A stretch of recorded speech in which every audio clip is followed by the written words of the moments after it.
Bayern Munich and I bonach Arsenal so ne Atletico Madrid so ne Arsenal dey so abaso yaba showing some Manchester United and inspired by Bruno Fernandes's leadership Manchester team won winning game by 2-1 and says could go be your share and Yansen Kutua now she they collider from Brentford massive goal ni na hon some I say they Balco Syria and Musonra Lazio and so need in about 3-3 another game so Basso Atalanta playing against Cagliari ni na hon some no yo ha ye de eba and the say dey be teams ahodo no omo hon some any camps ahodo no so and some ho nyina no ye be ho ye be fia they about the Black Stars of Ghana still come on ye be Rama Santiago Hearts of Australia then yeti I think as we need hidden come on reach agreement to be na argument no no say any sense somehow do no so oni so abrantia o hwe ne nkwan ya Dominic Frimpong become Chelsea abrantia in fact Diana Stars player no loan to Chelsea jombi no nyina am abrantia no Obekam Roberts call attack your bus to a ball no o hwe ne nkwan no nyame adoma chena na abrantia no ye pere kra brenti nyina ho nsem no so ewo ha ye de eba Andy Garcias chamo. He said, yes, about the Omajom League. I am Omajom League. And you say, we know many Abraham. A Champions League. You see, Omani Abre. It's here, but they'll be with Davidson Company on the bench. Yeah. And at the last time I buy a new boy, and so not a place in be proud, and not by a PSG. And a PSG place in be proud. Yeah, we the bed. Semi-final of the Champions League. Yeah, and Penam ni Jeki di born home come. Jeki also straight win for Bayern. Hey, PSG omunye easy. I mean the surface. To go for goals. I mean both teams will score.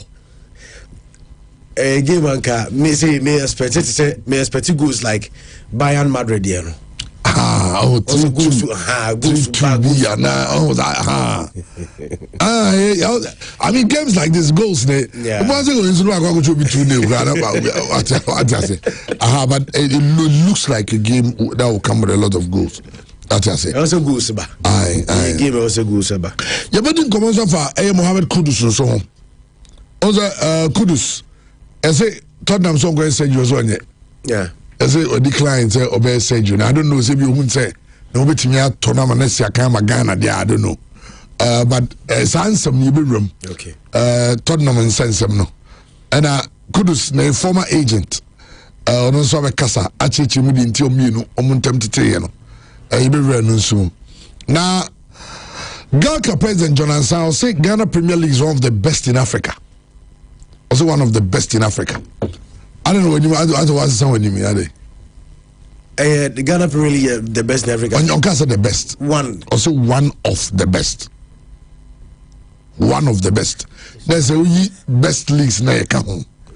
You be right seven.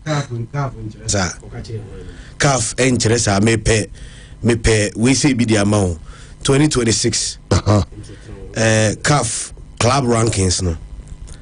Na odi ahade mami yana mimpema Trent mo 2026 club rankings nehe and say the top 100 nehe baby a Ghanaian clubs say best Ghanaian clubs we mbese me hu me the list name Trent mo sisi any league so can league top 50 African leagues you know clubs are not ranked higher automatically which one totally because your clubs never my league you know or say Ghana Premier League is one of the best in Africa. Best in here chama na meba chamu say obako school now our class now me dey 50 now obano do 48 now we catch say obano one among one of the best in the class because o2 2 we enko asema also okade show unkran say enkola na 50 na class obano try them to be on a total 48th also obano among one of the best in their class. How? Jamo say no credit say asem no count my reason and all my BB to back it, that statistics or history or fact to back it, and that's all kind of just in a vacuum. But then you know some banjubeti. And she said, one for BB and back it toward the nobody BB back it to, they're not back it to, so the BB back in is a day. Say one of the best when it comes to prize money, and one of the best when it comes to player quality, and one of the best club rankings 2026. There is a Ghanaian club, Dreams FC at 25. Based on their recent performance, medium 49. And so far, medium money, Dreams 25th. Club rankings for 2026. I'm taking into account their recent performances in the club competitions. But no currently say you will perimeters ya the league be a best and Ghana league now or the 10 to a grand 9 growing like obet to make 1/10. It's an answer no kai on product or Becca Bibiaji but I intelligent talk because all casa now one back with facts, statistics, no records. Chamas assembly the 7 prayer I will go to Mobia to me. So be with me a catch us and none papa na president. Tama answer Kwame Nkrumah be president to Ghana. What is there to prove? And Obi Bana chairman say Obeka so Jesus. You will tell him say no nya miracle na me what. Na say when me hang here. How the king crab bitches and that's how we didn't talks like that. The talks are cheap. And say Okasa now one backing with any far because we these are far. Instead of the police clubs are. Christian is also talking about league rankings and all that. It is all there no back any who say indeed because top 50 teams in the Ghana teams here too and they are lower ranked lower. Into some no common league in the chairman may percent stay within the contest no can say so one can a clubs or can leagues into where African leagues how I rank you trend me pacho we dey fache me na me nim say conversation we baba intimidate bia send trends this year I mean forward from Majari na on project na the other am say people are supposed to know say there is a problem into your solve problem no or rather not acknowledge there is a problem so catch me say Ghana league a rank among one of the best in Africa nani pakrona catch there say there's nothing to solve because league near that but these are the people you expect them to accept say there is a problem in league ninye so let's make effort to fix the league chairman here according to CAF 2024-2025 top 10 best football leagues in Africa but talking can be NTB so we won't gonna woman Egyptian Premier League the Moroccan Botola Pro Algerian League 1 South African PSL Tunisian League 1 Tanzanian Ligi Kubara Angola Jirabola DR Congo's Linafort Sudan Premier League, Ivory Coast League 1, and that was the top 10. In the top 10, chairman, Tanzania League, according to CAF, a rank better than the Ghana Premier League, and a Dahasi, Angola Full League or Mobono, a better than Ghana Premier League, Yamna Maker, CAF Neka. Walton a Sudan or might say Sudan a chairman or Makuntokwa League, chairman a knife a better than Ghana Premier League.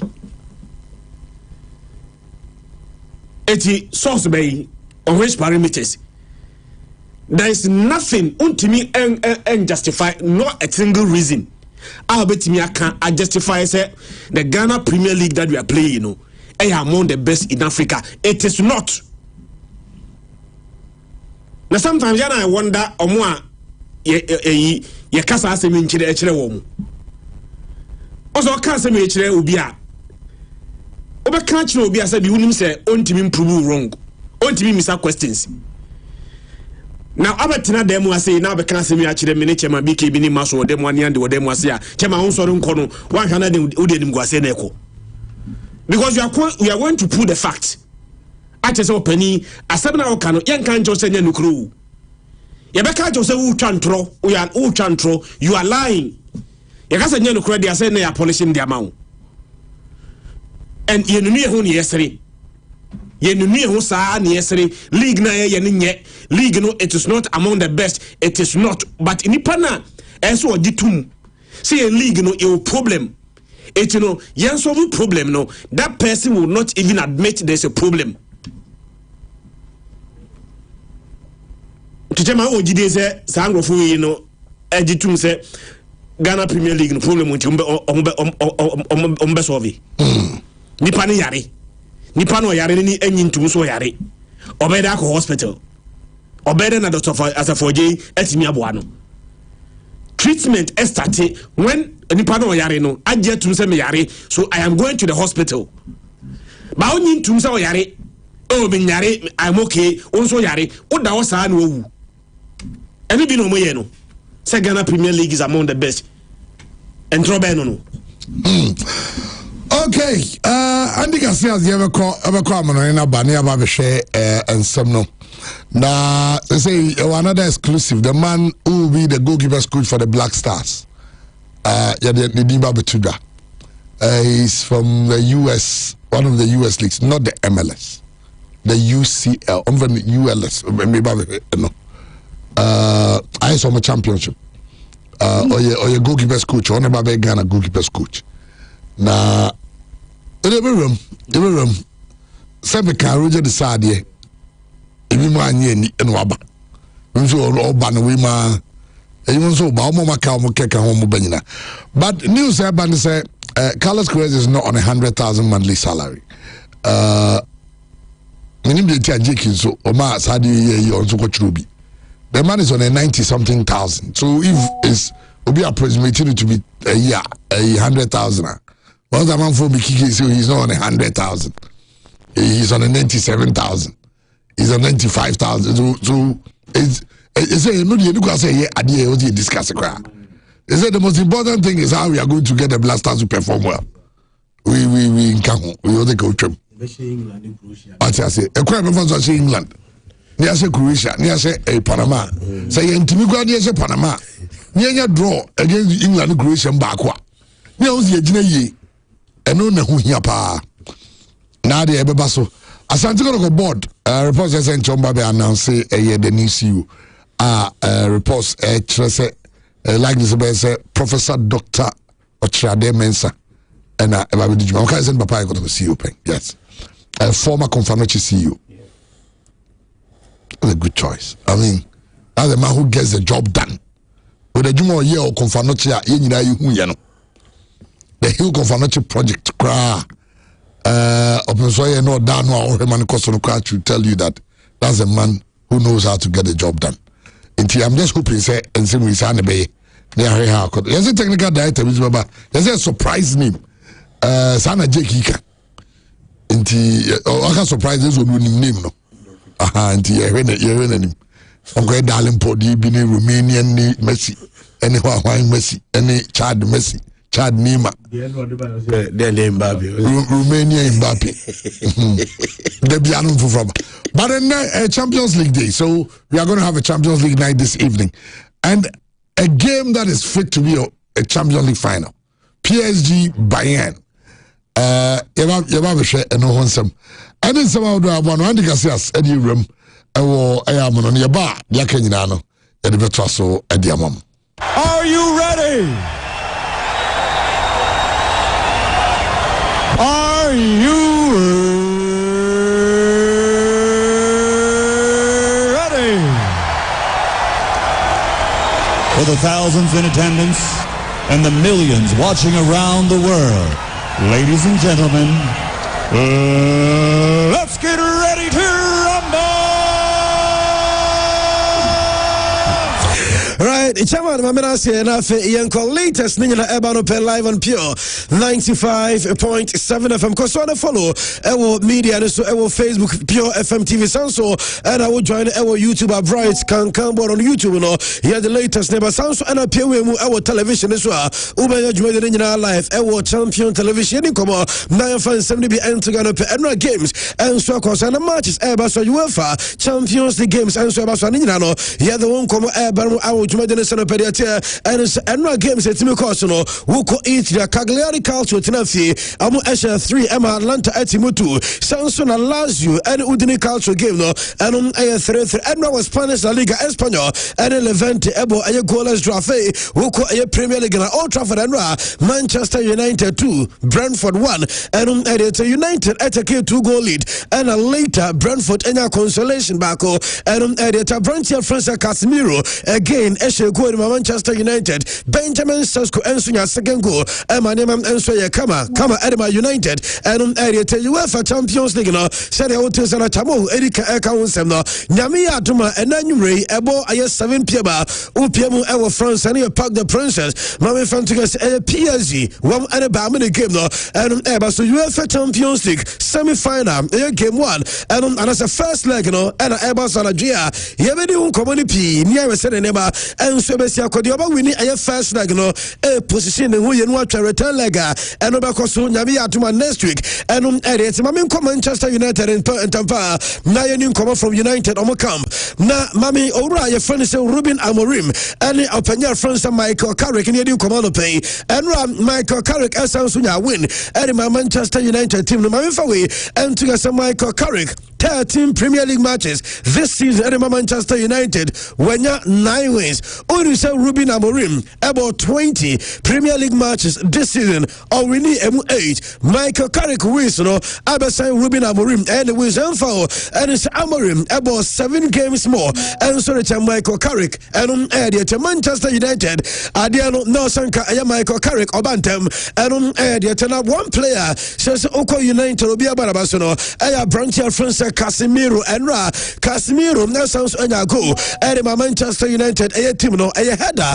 and what the bottom and so Cotona to say or one player what he can't about to get a season about a year over free Manchester United and so the tennis asset and timer Osho Gono na and you Manchester United supporters at all and it's a Ruben Amarasa Brantia your friend is a Casemiro and one more season and Frank almost started here and then na mami aya Casemiro ne wife and afene bagelanra na omo Old Trafford monitor aya game do time ye usa fans no eltonyom so aya Casemiro and Sama United aya 1 year and sanka no ye usa Casemiro wife and Casemiro ne baba no na omo so join the fans no na just anyum na kwaso no omo so eltonyom ne bi and dey tomo chant aya player dey ti say minimsa Casemiro ebetia ne wife na 1 year na and supporters na no what the about man send the bano omunyina epe anyuma no to anwadia not just 1 more season and from a club from some Manchester United your supporters ne sense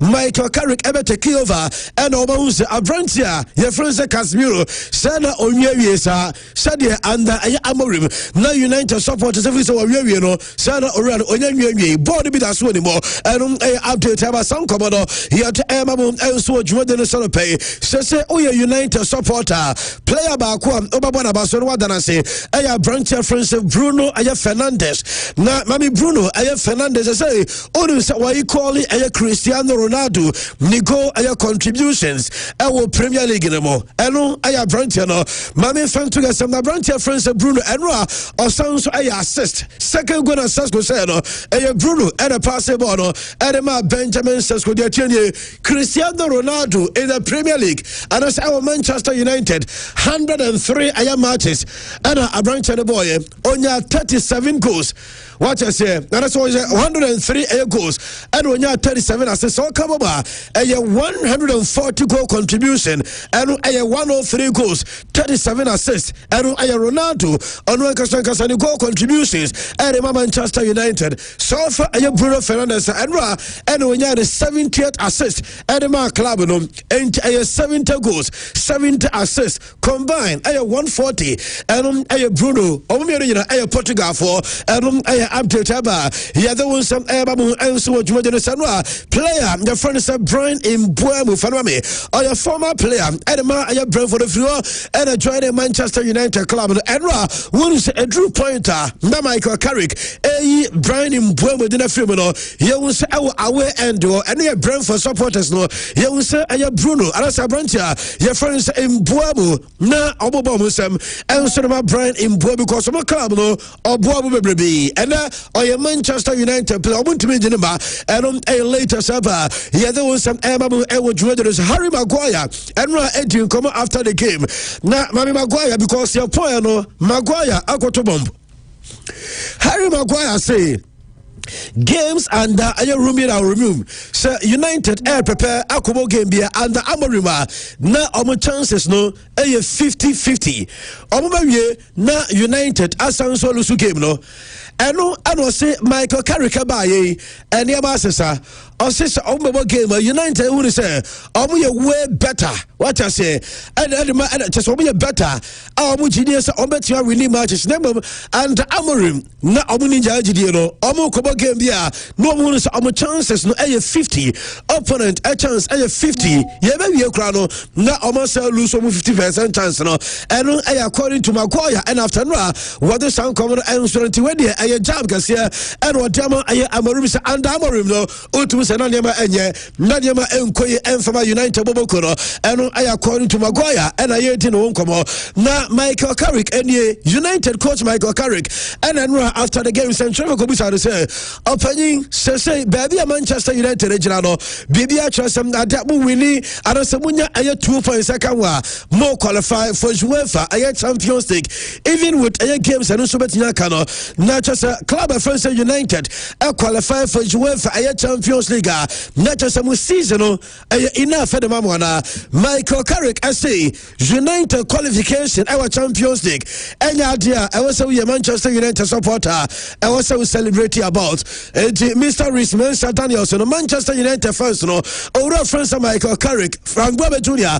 Ocean Kanchem say Champions League qualification and chasa my Bibia that be United Ebros I was say United never show say league table no on be finish above a Saturday no and according to Michael Carrick mentality and so I was all planning so by the Premier League title no be any club no and a reporter ba here the Emmabu Ewo Juventus people say you can say Premier League no you can say you player of the year why and I would be say campaign egus cause I don't can say after another game no Michael Carrick and the baba to say the clear Premier League player of the year and was Bruno Fernandes and a winning Premier League player of the year so United ain't winning Premier League title nebum oh acquire Bruno offers in a contribution what Manchester is a every our toss number 3 as I say no be when is on qualify for UEFA Champions League no it was Bruno Fernandes a deserve a player of the year a player and assist why is say I no can say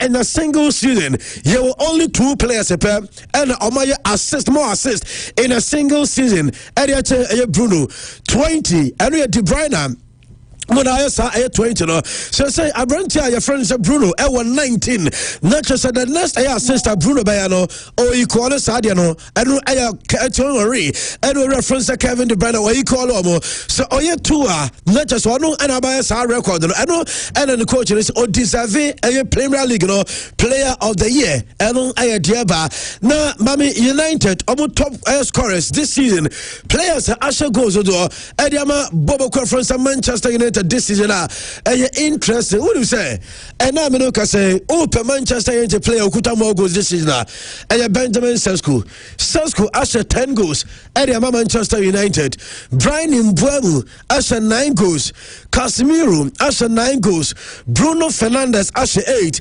Matheus Cunha Asher 8 now there was a Benjamin Sesko and Amorim to United supporters say one empower player because the man FM new coach Bayern on the club no top scorer not just a changes and so and it's a medical catch United and 2 points per now qualify for Champions League next season so say the next game Old Trafford Liverpool against Manchester United Yeme said they want some Ensubisiako and I update about some common ya didn't Emmamu Ewo Juventus no pay na mami fa we entuga say mami Premier League no Manchester City because minya report say enra Man City for actual command Premier League in penny for say enka amunya changes kakran for because some fixtures no asem just abubabo so we say fixtures no all games ambabo because say obu ewo outstanding match any day amusa FA Cup final no so botia koso enti matches ni bi on ma now some company for 8 year changes the maintenance Amuruka so we come Premier League no menya reports Premier League no one average at Man City for one request no sanka omu game against Crystal Palace and in bomb of Empen for bibi kakran for at least omu aye one day bi na omu fan rest for sa game no sesi ameno ka say Manchester City ebe face Crystal Palace ofie and aye Wednesday on the 13th of May aye 3 days before FA Cup game and 16th of May one with Chelsea ewo aye at Wembley Stadium omu we start Chelsea game na 3 days later and also Tuesday one back away to aye Bournemouth not just aye 3 games in 1 week from 13th and even 19th no aye 3 games in 1 week and United for us City for no Ekas and company for at least aye days ni bi enfan come them Premier League in pen for no almost there be said your fishes and also etimeko and now me no kasama me opta one answer the survey be answer the obia chances but why the Premier League no aye between Arsenal and the club from Man City and after relegation why and joining Wolves and Burnley between aye club from Spurs and West Ham United they say according to aye after almost say race no probability say the obejeno omama Arsenal 70.7% FO so them drew na Man City for Abeli dino Arsenal ekuta 70.7% chance so the Premier League Bobo from Man City ekuta 29.3% chance so omabeti the Premier League no yanko asio relegation battle no and also the almost say according to after no West Ham United chances so omo also relegation 37.9 the champion say Spurs one more chances no 59% not just Spurs then was likely the Spurs back relegation and was through you pa area the other one some ebamu and so what the son pay and later say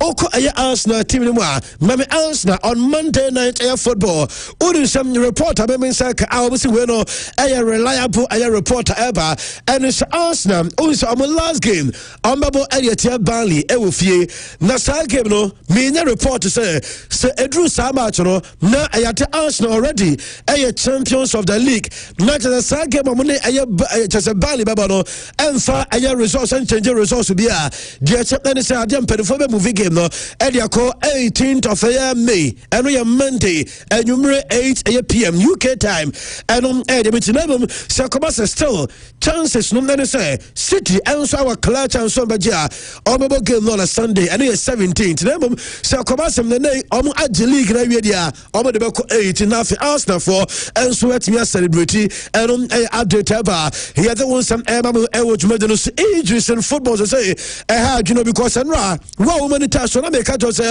wo piemu ewo Premier League na last weekend matches course no now so for our record 101 injuries different injuries ewo Premier League no more na come here say so Premier League no mu prepare and so the chain leagues can because so far against Spanish La Liga now almost 40 confirmed injuries and that's injured players no manya just over obodiana Premier League in Kwano, 101 different players and a prepara.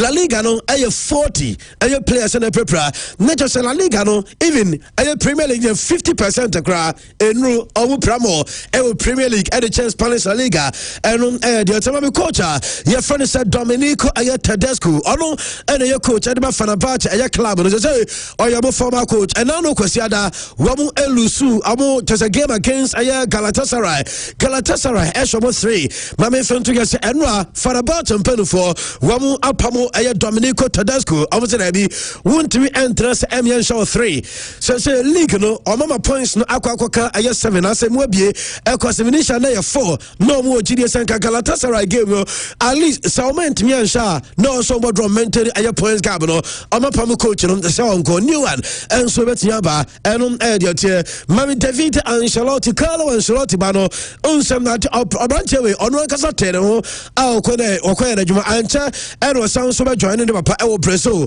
omo national team dem menya report na some after World Cup ne sawote se Rayo Vallecano omo de adwuma no e de ma David Ancelotti amesoma ne nwa menya report se enkomo bebrebe e koso a se Vallecano team no omo peso wura we eno mo de ma no na obe coach aye club no se de be ya ne ma enso betimi aye kama e de free o se Luka Modric ni season enso over e de ma no e wo AC Milan after sana no okopre ne na me say Luka Modric ekoye ne surgery almost say focus ni na ewo aye full recovery for 2026 aye FIFA World Cup enti ewo AC Milan season de abranche friends Luka Modric enti ensia kan bi this season en famomo enom aye update amensaka yet Europea Chelsea enso aye announcement now the and it's a Chelsea bobo kono say so amanya new aye sponsors enom aye multi-year agreement omo any Moe Hennessy UK so omo na aye official champagne aye supplier Edema Chelsea omo men's aye team no enom the we Chelsea supporter said them way woman NHS omo sponsor aye Chelsea eba omo champagne na me say FA Cup no Chelsea for dia omo tutu champagne because season we dey e mo dey pa na no aye dey ye do sound come na make injuries one seven so okwa Real Madrid team dem players no prepare after sir and run ebeto just Mbappe one way and just Mbappe also is so pra one way and the season kwa went to mo bi we say omo we no Mbappe barocover na classico what you be say can ebo dey pa onu say offer Madrid players na over about some around 30 players no just only 4 per and a season we omo pra 4 players and a Madrid omo pra this season Vinicius Junior season we pra Frank Garcia season we umpraye Abrante friends Gonzalo Garcia empra this season and Brahim Diaz and so empra this season we saw for very few players I can obia prepare I know and never say opera your friends Fiorentino Perez yes on 10 one say what is Madrid a medical staff no woman up woman you know Mr. Manuel where so pedro and the reason why Madrid players no prepare season we after sir ebeto just Mbappe prano Militao and so call 5 months medical culture so on so walk up no wa me say I don't want no yet Emma Koto so etifie later seba Antonio Rudiger me no report and some yes Rudiger and the office P and so about from other clubs now on some Madrid ko say 1 year and on Antonio Rudiger menka open 2 years say yes office about onyan take a decision as to so about Madrid a contract na to no sign 1 year and also be oba consider other office abano na ebia baby ofu so meba no 2 I be no one and so tia ko na me ba try near after World Cup no and Rudiger and so take a decision and on later about Timo Courtois Real Madrid goalkeeper we pra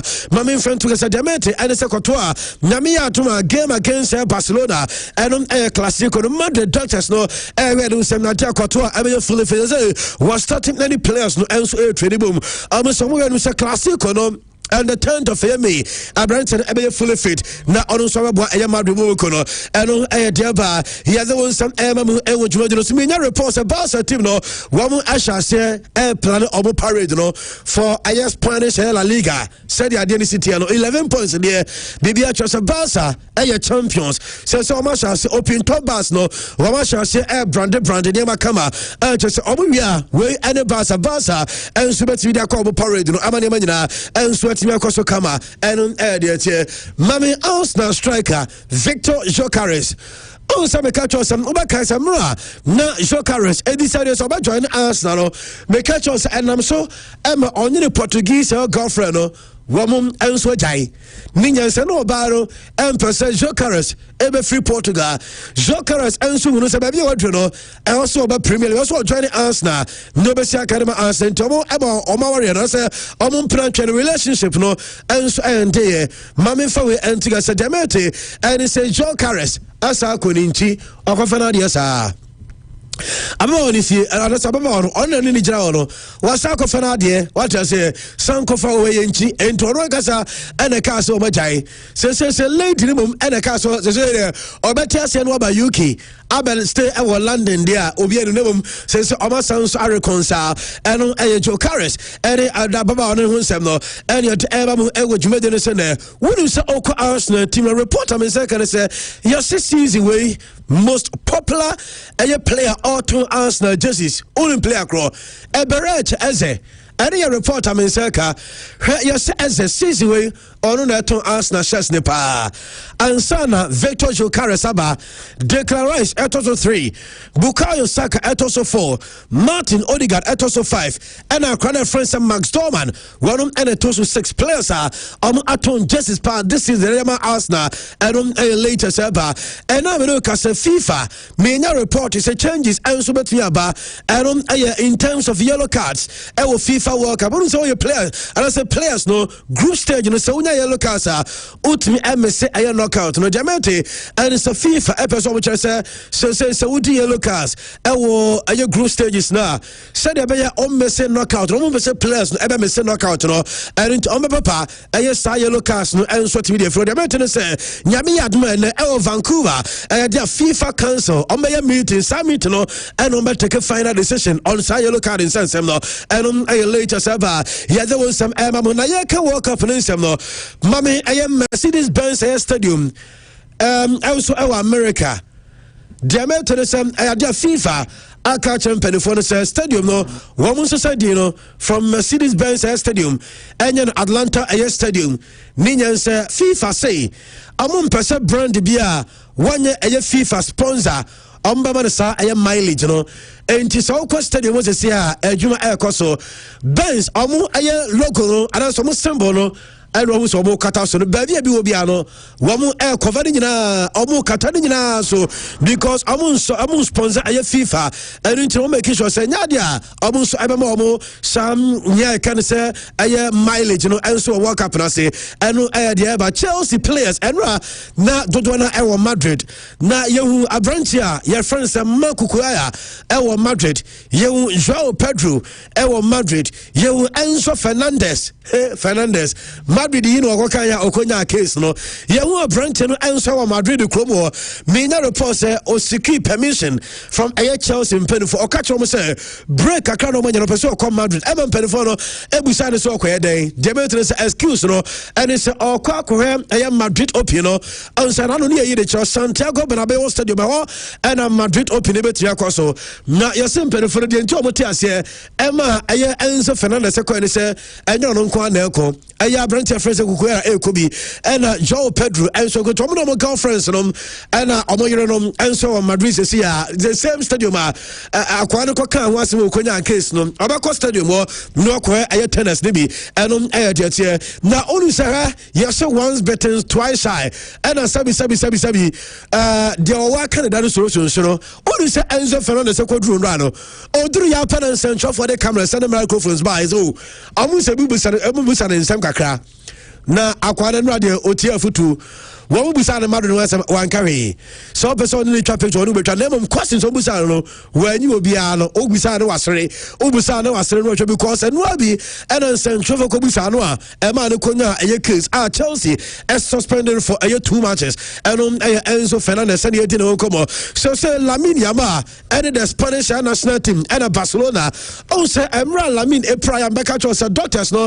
as Lamine ebe me say rest of the season we catch say doctor report be say ono na oye Barca president and Quebec idea common Spanish Football Federation say World Cup group stage any customer Lamine Yamal ever matches nibi Diamantine is a Barca for the LTS answer no yes Barcelona for say ometi advice from doctors na catch on say Lamine ni injury na wanya no recovery no very paramount na so mama hu na yes doctors now advise Barca for say omon kancha Spanish Football Federation say the first 2 games our World Cup Lamine Yamal enkobi because a bedroom now recover fully.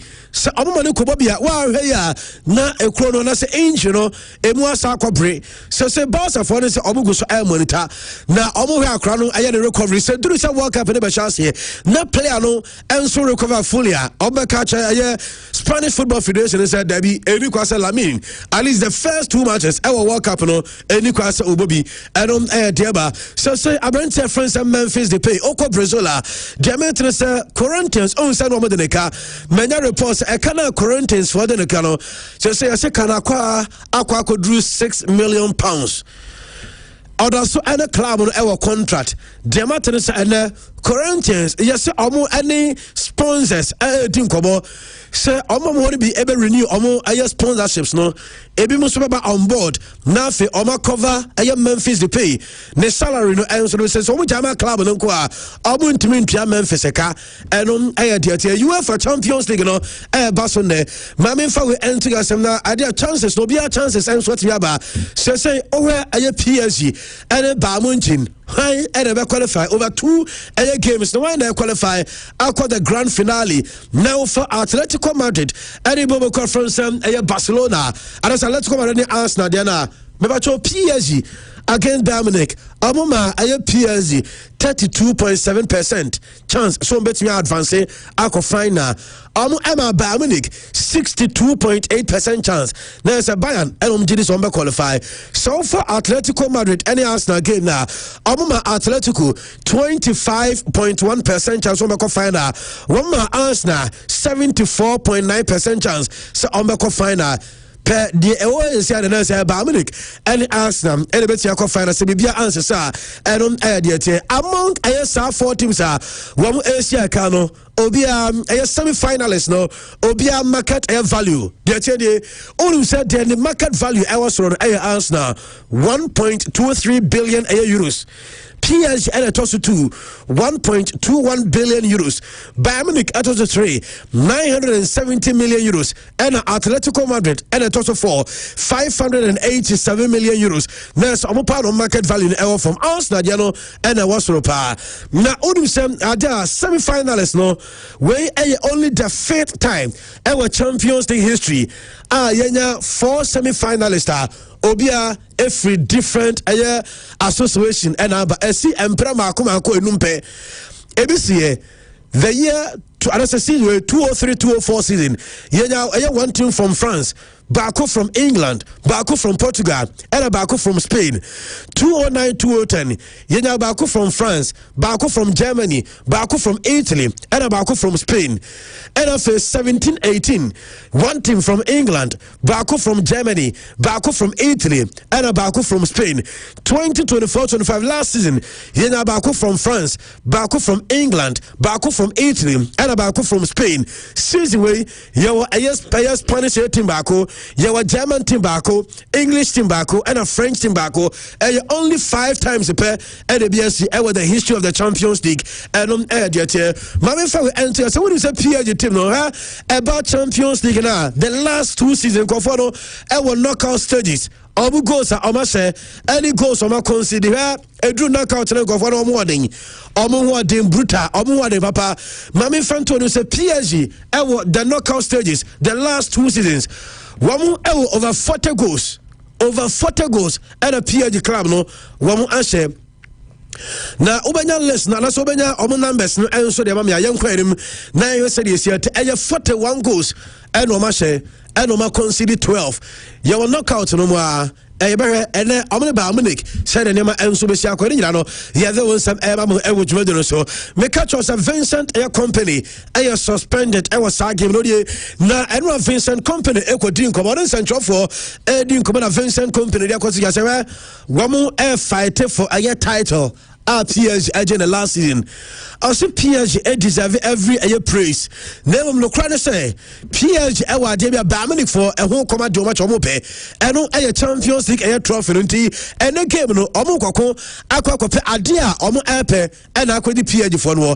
Ene according to coach and friends of Vincent Air Company and all this sound come on na makacho so penyino or suspended and omo ka chere say emre bi na Jose Mourinho suspended our dressing room no ntimi ko air dressing because so we ɔyɛ suspend ɔkyena game no onim sɛ ɛyɛ company ɛne Bayern Munich team ne nyinaa bɛfiri ɛyɛ hotel ɛnso abadɛm moment ɔma bɛbɛduru ɛyɛ stadium hɔ no deɛ ɛkyɛ no sɛ upon arrival ɛwɔ sɛ Vincent company separating ho from ɛyɛ the team no deɛ ɛkyɛ no sɛ ɔnyɛ allowed so ɔbɛkɔ dressing room ɛna afei ɔmo sɛ ɔnyɛ allowed sɛ ɔbɛuse any type of phone conversation a kyɛ sɛ ɔne ne bench no nso bɛdi nkɔmmɔ game no so free ho ne deɛ ne so better stance nim no akɔhɛ ɛyɛ saa match no ɛna ɔmo sɛ mmerɛ bi Jose Marino owia no ɔhyɛ ɛyɛ laundry basket mu ɛkɔ dressing room ɛne ne players wɔka sɛ ɔbɛyɛ bia na ɛna company say ɔno ɔhwɛ na ne height no ɔyɛ 1.92 meters ti ɔntumi ɛnkɔhyɛ laundry basket ɔnkom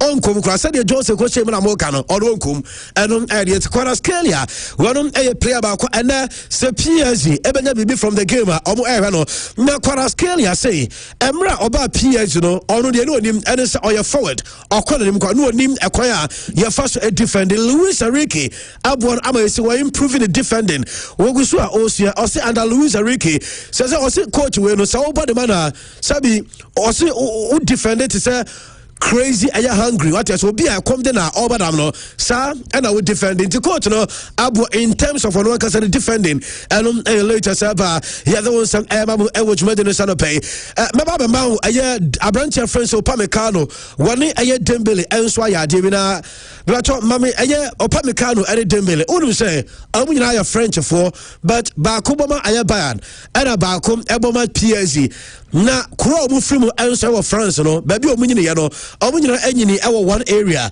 onu say game na eba so na no omo mienu ayisika yesi krom obi apese oba aye France and so pese oba Paris ebehwe game no bibia no ade bibia all expense paid what I say won atwa bibia akọ franco for emu nkura ne mpanimfo ade omo ba aye Paris say omere sa aye two players no eno omo ayisika eno omo de aye sa de no ama say amenu ka say dodo na enso be piem ewo Paris the video de ba bon sem na aye sa krom for no fans omo me nyini ye ewa mekom ena obako enso esi akadema we esi akama we eno mabehia ewo Paris eno me enu akasika bom akofa kromo for dia base omere eye match ni bi eno e de ache Metropolitano Stadium want to be hosti Atletico Madrid Arsenal match no mame fan to anu say anopai adwuma eguso omo ya adwuma e pitch no because anwumrei Arsenal for be training e wo aye stadium bunso ni ade omo ya adwuma gidi enso e wo aye pitch no so eno e de tia ya the one some mamu e wo dwuma no Atletico and Arsenal e ko sa match obi last 7 matches were winning only 2 last 7 obi winning only 2 Atletico last 7 matches winning 2 Arsenal last 7 matches also winning 2 and editor Julian Alvarez say young fantasy after so many Copa del Rey final and one almost started doing come there be and also making history. So be making history. Diaka Champions League into the Champions League. Be making history. And Alvarez and Edison Comano. Amu Kobisa Jano Black goalkeeper.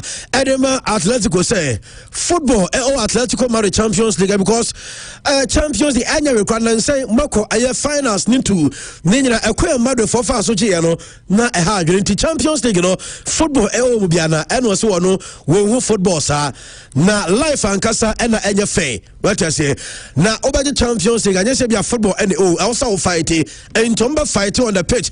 Now Oma any on the pitch against us now. Mami fan to a game no and I confirm Kai out. Even full match no and also Kai out on to me Asia Kai and on a later seba. Yeah, there was some Ebamu Edward Modern so Chamo Eba no other to us I make us no pay young fair in Chemu Ewa Hills and Valley School.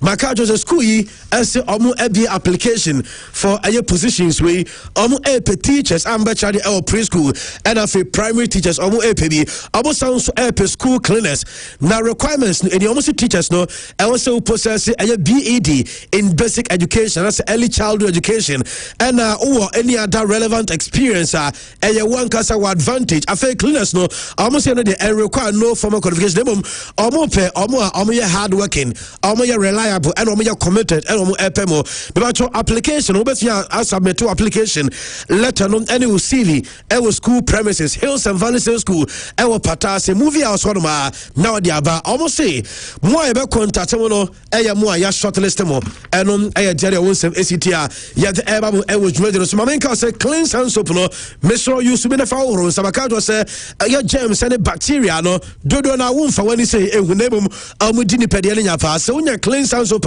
we no effective 99.9% ekum germs and bacteria bia omo hye obo remo omo tata wonsam enso de ma we utobia no to be ama wonam fofo no to be enso ma family no wanka se wa jodi GC brand they say it's all about you bomade never wonsa enkabi mamenka sem at eso obstacle enterprise ye bia ye bo baba so because omo na say omo me wonsa say tiles no ye ton papa enso Ghana ha me ba cho se utie na ope floor tiles ope wall tiles be na ope one ever trifort and make also tiles different colors different shapes different design different sizes into building project I drew tile na ninyina no koto tiles no ever eso obstacle enterprise ubenya papa ne bon eda for me ho na okwa winya value for money me ba cho ko branches no oduru tano so opposite air palace no edum omo branches me sa baako ay adjacent Jaba Jewelry edebiem edum opposite post office no and edum so ase omo ben a champagne na himfio Udru Abrepo Junction opposite county hospital and so mobile number 0244 458 542 0244 458 542 now ne ayesu enso enim komo shell esem kan chose fuel obeto de mananya ayeso wate because better fuel every shell now me no can say omo did a new and improved Shell V-Power area but omo the Shell fuel save unleaded Shell fuel diesel omo the nyina be dia but now you so new and improved Shell fuel save na and last up to 15 kilometers longer per tank animal and a V-Power no enso clean 100% ewo engine critical parts no ebe clean na kama element about for there any kwase we sign ayesha omo fuel station so there eya visi baby anam bia no hu bi na so akoto there eno ayesha sure eya simply better by far eno area ten Africa logistics makato say what we from China and the back Ghana no so say I know we have problems with our shipment and Africa logistics about the amount almost in country so they turn ya na relax one we small parcels do me any omo group small packages so no me sana one crowd ebo mo service ka what you say and omo full containers dedicated FCL shipping omo sounds your door to omo pick up our China no more deliver our Ghana the amount and a fast clearing hassle free customs air clearance our tema port and also Africa logistics ebe ye kama ediama warehouses no omo 2 ewo China uduru yewu ene Guangzhou ene 2 ewo Ghana ayatama ene afe Kumasi ji omo line estanso ya WhatsApp line 0536 735 393 0536 735 393 for Africa logistics now no enkasa Spa House one edede aye Pure FM reveals scratch for win enso dia ba na dia wo ye se sika ne ye che de onya mobile phone our register mobile money with SIM card no na at least 5 Ghana cedis that's no over dial star 850 star 12 hash star 850 star 12 hash now I select Pure FM over from 5 Ghana cedis adequacy 2000 Ghana now what you so lucky kedemo 8 options select bako confirm gameplay but mobile money pay no na fe try or results no where instant results me some I am 18 years old so when you 18 years akrowe one regulated by the NLA Caritas Lottery platform no shall so bet me this car I could draw 1 million Ghana cedis when I walk chrono and area tia Gentleman Dental Clinic SMN country a same problem there and all you be our brush na emoja A2 obi on masebi we send so bu apaito kura bedem and answer we send on nyama be hyehyɛ ase obese we sie fita we obi asabi o kasa pampa bi free on moba halitosis yare yesa ewa Gentleman aso bra na doctors enroll one Emma Saha no infri so obesa wo see fita bra obesa wo silver any goated and answer braces nibia Gentleman Kumasi Abrepo Junction Bantama High Street total filling station nachi and Accra omo nungua baby NDC office no nungua SHS na wa no and afi Techman Maxim Market Kente Road so no obehu Gentleman number no 0598 73183 0598 73183 now do kasa Menapa Royal Guest House eho and I obeda maka chero se wo Kumase na wo dwene baabi a obeda ho a mane nyame na pa because ho de wanka sa obomu sampa wonya baabi adama ho ato kama otwim school junction for grace gift ani mobu so bia se o ko California full joint baabi abeda nkane 24 hours doom so onfa home enso 24 hours security 24 hours rooms no eye neat eye kama and ho so de omo me adwuma no omo tretu this year prekope ya wo shuttle over airport or bus terminal opposite we pick wa frame 0543 556 666 0543 556 666 so be do Kumase na be abeda dia eya menapa royal guest house ho and I make am from and so et mo beda ruma and am the diamond no nsem no and so diamond chamo Ramu our Champions League no the home kobo and so yeah the Champions League in common eba said wa wonim no there were tough games ni nyina no me sure say anyway final na names of mobolu ana na so mo beji yeah well that's now really this statement so about the Champions League they say UEFA so the about the final near ball in the chabu say they cause us na beji so change position team men no release team men are release statement say Champions League team men cause obi do so onye because Real Madrid for mo call ya show mo say the yankase ye beji o de yen ka Real Madrid that me call be ade mo the Champions League some ka some beji enti mama kana mo bo Liverpool also bo 4 trophies we jimi anye ba ko enti when obi am say and Arsenal to pass and Arsenal I got some beji 4 and Arsenal feel am onya vimu no but what I'm saying is that all those people who are failing feel so comfortable to be touting Arsenal. Tintin na kusi say amunye hwe eno mbeke de finance no what the kaka say Arsenal na beje now we go to bless 400 million so beje dey and they say we go to bless 400 million so beje we have to stand position na position. What I'm saying is that Arsenal we are gunning for 2 trophies okay because we are in 2 competitions first na 4 and they say 4 to 2 and 3 answer and aka 2 but obi to say Real Madrid ni, Liverpool ni, Manchester ni, Chelsea ni. Ever can say some can say the treble quadruple went to me. Is that 2 to wasi? Some go for no more referee say no more so for quadruple. Enkoma yedi. Okay, yanka yasem. Yanka yasem. Yanka Ghana. Unzi yako World Cup and the World Cup moment is here. Now there's only a World Cup no. When him say.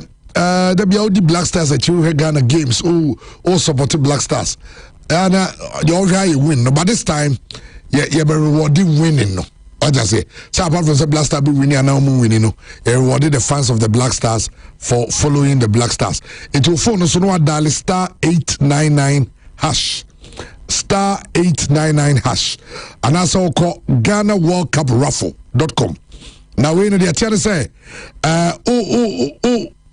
just 10 series. I mean, just 10 series, and I'm investing in the game. Now, Uber team they winning a fully paid trip to the World Cup. So World Cup I Ubago Hebi, Canada 1 game or 2 games. US into when Canadian visa, when US visa, all expenses paid, your hotel, your flights, your match tickets, all free. Ninginano for playing in the Ghana World Cup raffle. Yes, Obiabe team winning. Obi abetime wini and to take your chance and now would dial *899#. Yenim some Black Star supporting and easy and saying na wedding. I was saying the JB have a share now where I say now the suku feed. They said yomunyan sa. They said the end say see a show obetime smiley or brabnya all expenses paid trip to the World Cup and there be a World Cup experience a whole new level another level. Obi Akko World Cup de bia be catch say World Cup the biggest football festival. I will be baby and to try to be part. Don't miss out. Dial *899# now. The more you play, the higher your chances. Send you name because game of numbers or ratio of large numbers. And when I say all channel, the more no channel now chances no kesi. Intesiano start it. And one say we'll take you a shot. *899#. Now so we're getting involved in the draw. Okay, the young Chasso Christian. Champions League. PSG Bayern Munich. But before that, quickly, Manchester United. Oh, Manchester is. There are 2 points. They are 2 points away from ensuring. For ensuring Champions League football. Say one coach. And then Manchester United they bought the whole season. Chairman Saka coach ne be coach of the season. We are talking about Manchester United of finishing 15th last season. Okay. The OD second, 81st. Chairman jump on say. Just one please jump. The OD 15th no. I'm moving from 15th to a third position. Chairman jump on the bed 12 places jump. The Manchester United no chairman. Omabro me say edume bi no na Andy Kra almost that phrase say the sports di Kra no ayomodin. But the akwosini say last season Manchester United essay 44 goals e conceded 54. Year season no. Na Manchester United goal difference na -10. Year season na omudi 15th no. Manchester United enya 42 points last season. Very terrible season. Yeah, season they did their own assessment and omo call transfer market and omo FIFA players they buy players no they buy chairman from a 42 points last season to a 60 points as we speak now. It's a 61 points cry. Only 42 points last season. By MO League in Vienna, 4 more matches to go. Manchester United 61. From a team that scored 44 goals last season to a team where chairman Manchester United actually 60 goals. Very good. And I am so happy. Say eventually Manchester United for now PS Sports tiaye omo den because omo see eba minima so gu omo so saa no say the PS Sports tie chairman ebe omo den again chairman only member ya adwin say regardless of the Belgian league no either Arsenal or Man City me so say they say dia obeka say Arsenal beji me do ba ko beji but the beji bia no o say omo saa two teams no omo nya player bia wo yi ne ho say so league na obey player of the season. Only by Adwin sir. Samu. Yes. Man City player bay. Me no nya Adwin. Arsenal player bay. Declan. Okay. Declan Rice. In that conversation, you know, may they go back to 2010. 2010, says play Nigeria World Cup. But when the best player of the tournament, Diego Forlan. Ejuma Bruno Fernandes higher no. There is no player where Ejuma more than Diego Bruno Fernandes. Bruno Fernandes Ejuma wire for Manchester United no. Sa Arsenal G League no. Sa Man City G League na. There is no individual player in either team sir. Why Ejuma than Bruno Fernandes? Enra the assistant on my no. Maso. The second consecutive time Bruno Fernandes either say say goal and assist for Manchester United. The last time a Manchester United player also a goal and assist in 7 consecutive matches, you know, way back November 2012, na Van Persie. Premier League ni ba no. In a single season, player why most assist in a single season, you know, Kevin De Bruyne and Thierry Henry, chairman 20. Bruno Fernandes assist, you know, 19. In fact, in all competition, Bruno assist 20, but 19 of the 20 assists, you know, Abba in the Premier League. Chama so no me yadwin. Sa Arsenal G League no, Man City G League na, Ejuma Bruno Fernandes aye no. There is no individual player why Ejuma than Bruno Fernandes. So to me, my player of the season no, e be debatable. E bia no me nyadwin, e bia maso no me nyadwin. But your player of the season is Bruno Fernandes. Player of the season Bruno Fernandes. Chema oya Ejuma. And me aduma emrebe mu Manchester United Ejuma no. Ye be kan be. Say Manchester United near 2 points. In fact, if they win their next game, which is against Liverpool, so much team win here, Manchester be ensure that they have Champions League football next, regardless of the rest of the matches no results, because so many 3 points they will go on 64. I mean, Obeti Liverpool more 7 points. I mean, that's all. I said Liverpool cry the fifth place team. Fifth place team. That's Aston Villa. The fifth place team. Aston Villa so 58 inti. Obako. Champions League is coming back to Old Trafford. Yeah. And human there, Sherman, Papa Roshasi, and almost Saken in Temua, Abian Homo challenge for the Premier League. I think that Carrick has done well. He has done an amazing job. Amazing job. Yeah. Champions League. Champions League. And at the end of final, extra the third and fourth. Oh, me go count, me go say me. Oh, me go count, me go say me. Oh, say problem. Only so count best also into no. And at the end of final, next night about third and fourth. It's Barcelona, Real Madrid, so they are Baboni day. Barcelona, Real Madrid. FIFA season, that's it. Real Madrid need some more classic will be on Baboni. When they say me from German, football and follow script. Say follow a scripter. E come see the Obaji Champions League, you know. Sa baby a Bayern Munich any PSG nam no. Emu sa team no Obaji Champions League, you know. Efi sa line no. Etienei sa two teams, you know. Efi the same line no. Ena eba beshia. Potentially, wa betime win any game, you know. There's a more likelihood. See be Champions League, you know. Chama ebia now na obetime age. PSG ade omo the last season, you know. They are doing the same thing. Racing can just say you cannot talk like that. I can talk like Uncle my friend like I said before. Adia PSG the last season on the PSG Champions League, you know. Chairman, also me the same thing. I'm on consistent league face, you know. But a free league face neighbor, no. And a PSG just obey the Champions League, you know. Now they are almost flexing their muscles. Right after the league phase. Now, this year's Champions League, you know, PSG acquired their longest winning run in this year's Champions League, you know, at the moment. Udim say, Omo winning last 4 matches in the Champions League. You started Champions League in Yano. PSG ain't winning 4 games in Twaso until their last 4 matches. The last 4 games now PSG winning, you know.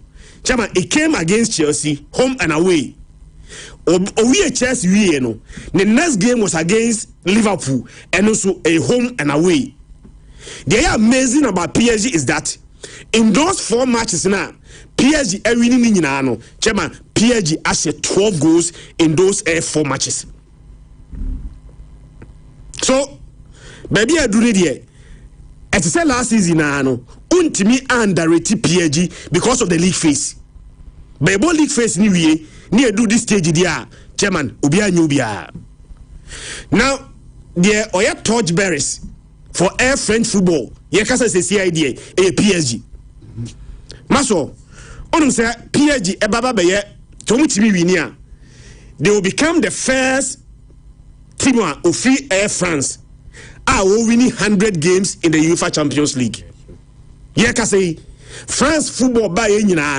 There is no French club. I able Champions League. We're winning 100 matches. PSG are winning 99. Meaning that so now 1 more game at was one. Now obey the first a French side, League 1 side, or winning 100 games in the UEFA Champions League. Chama unmadia coincidentally, PSG winning the first Champions League game, no. They won against Bayern Munich. Okay, so the 100 could also be against Bayern. 100 could also be against Bayern Munich. Okay. I'm a first Champions League win about 1994-1995. So UEFA Champions League, you know, and AS, AC Milan, AC Milan, and Timiantino. So year Champions League, you know, not PSG, any Bayern Munich, all the same group. PSG, as a Bayern Munich, Bayern Munich, and Timianti. Yeah, you know. Na PSG atopi group no enya 12 and a Bayern Munich etosu menu a onya 6 points. The first Champions League win was against Bayern Munich and potentially the 100th Champions League win no enso betimi aba etia Bayern Munich. Chairman, what the kaka? Say Bayern Munich agi league na wi. Bayern Munich awie league, the Bundesliga, Bayern Munich awie. But PSG also winning the French League 1 no. Chairman, just a matter of time. Because we league now, I can't 4 matches of France. 4 matches now, I can't of France. No. PSG leading by 6 points. Last weekend, and how much Angus, show my Kamiansa, Omontianti, into real league table now, with 4 games to go. No, leading by 6 points. PSG leading by 6 points there. I think, sir, a better key monumental A breakdown. As a PSG4 at Lusu A League. No, so league na by Medicagino. PSG4, so they are the French League One, Chama PSG so Ebetimiaji. The woman said, the last time one Bayern Munich win the Champions League, no, 2020, that COVID era.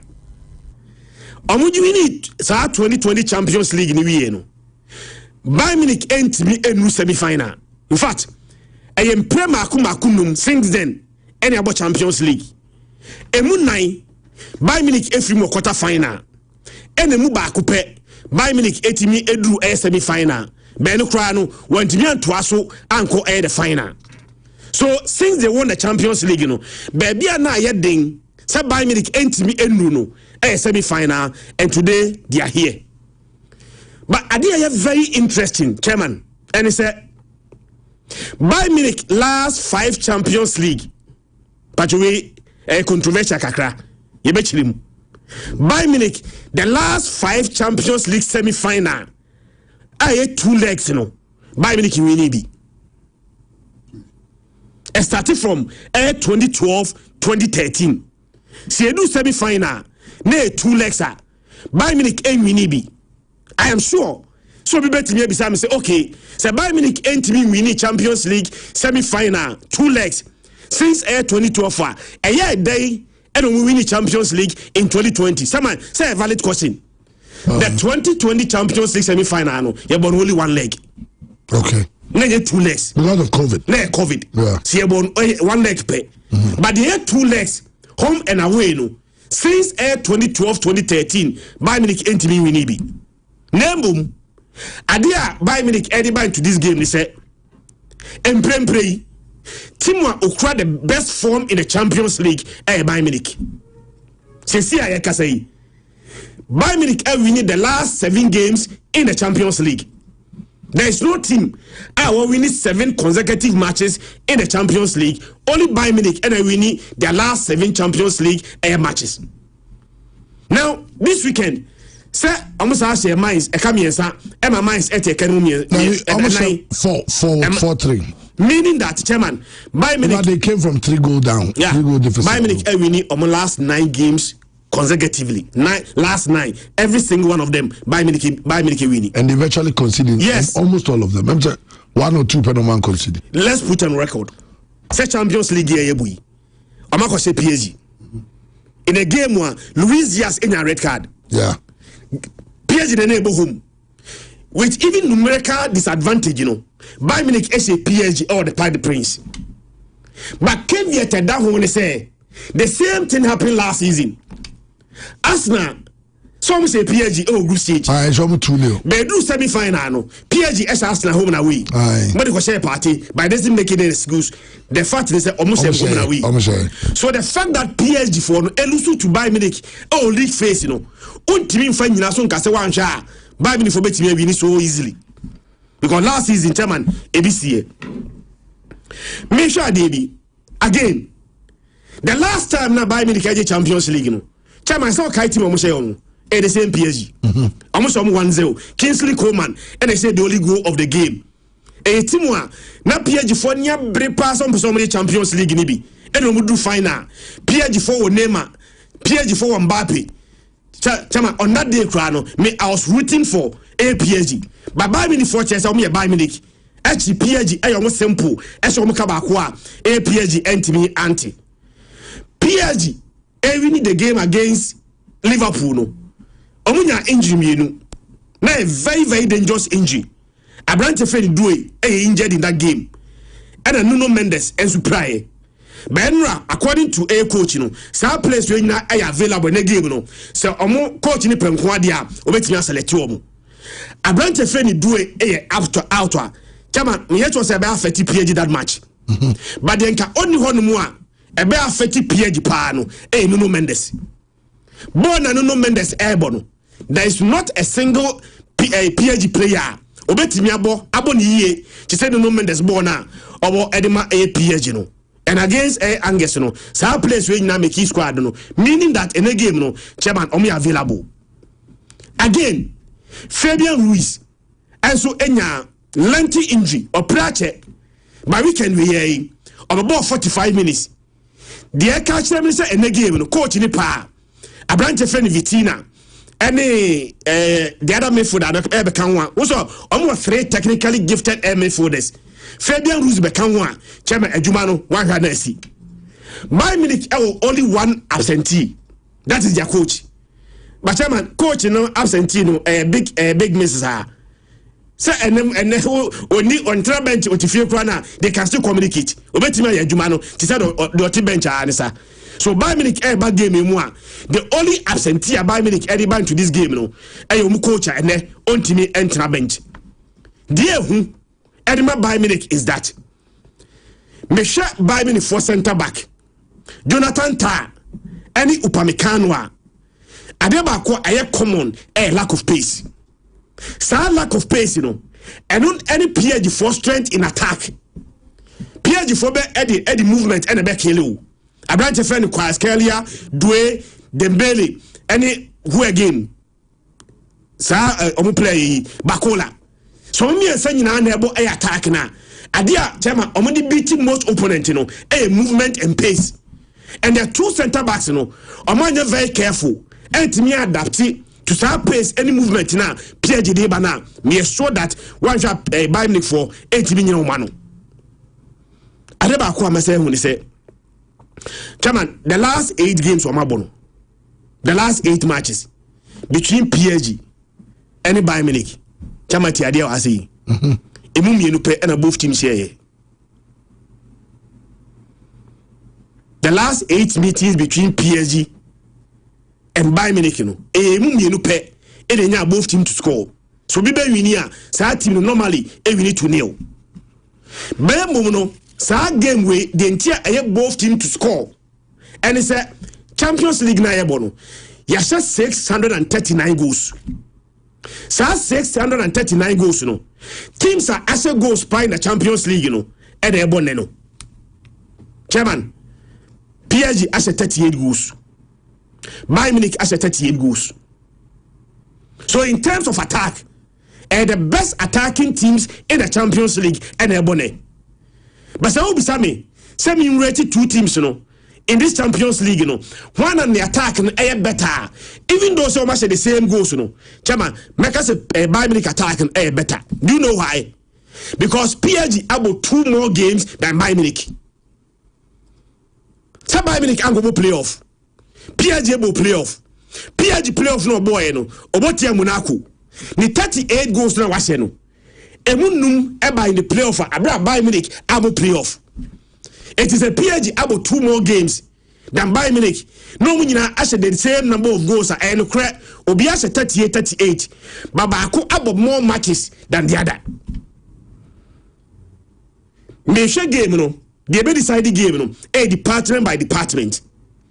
I think the attack cancel each other.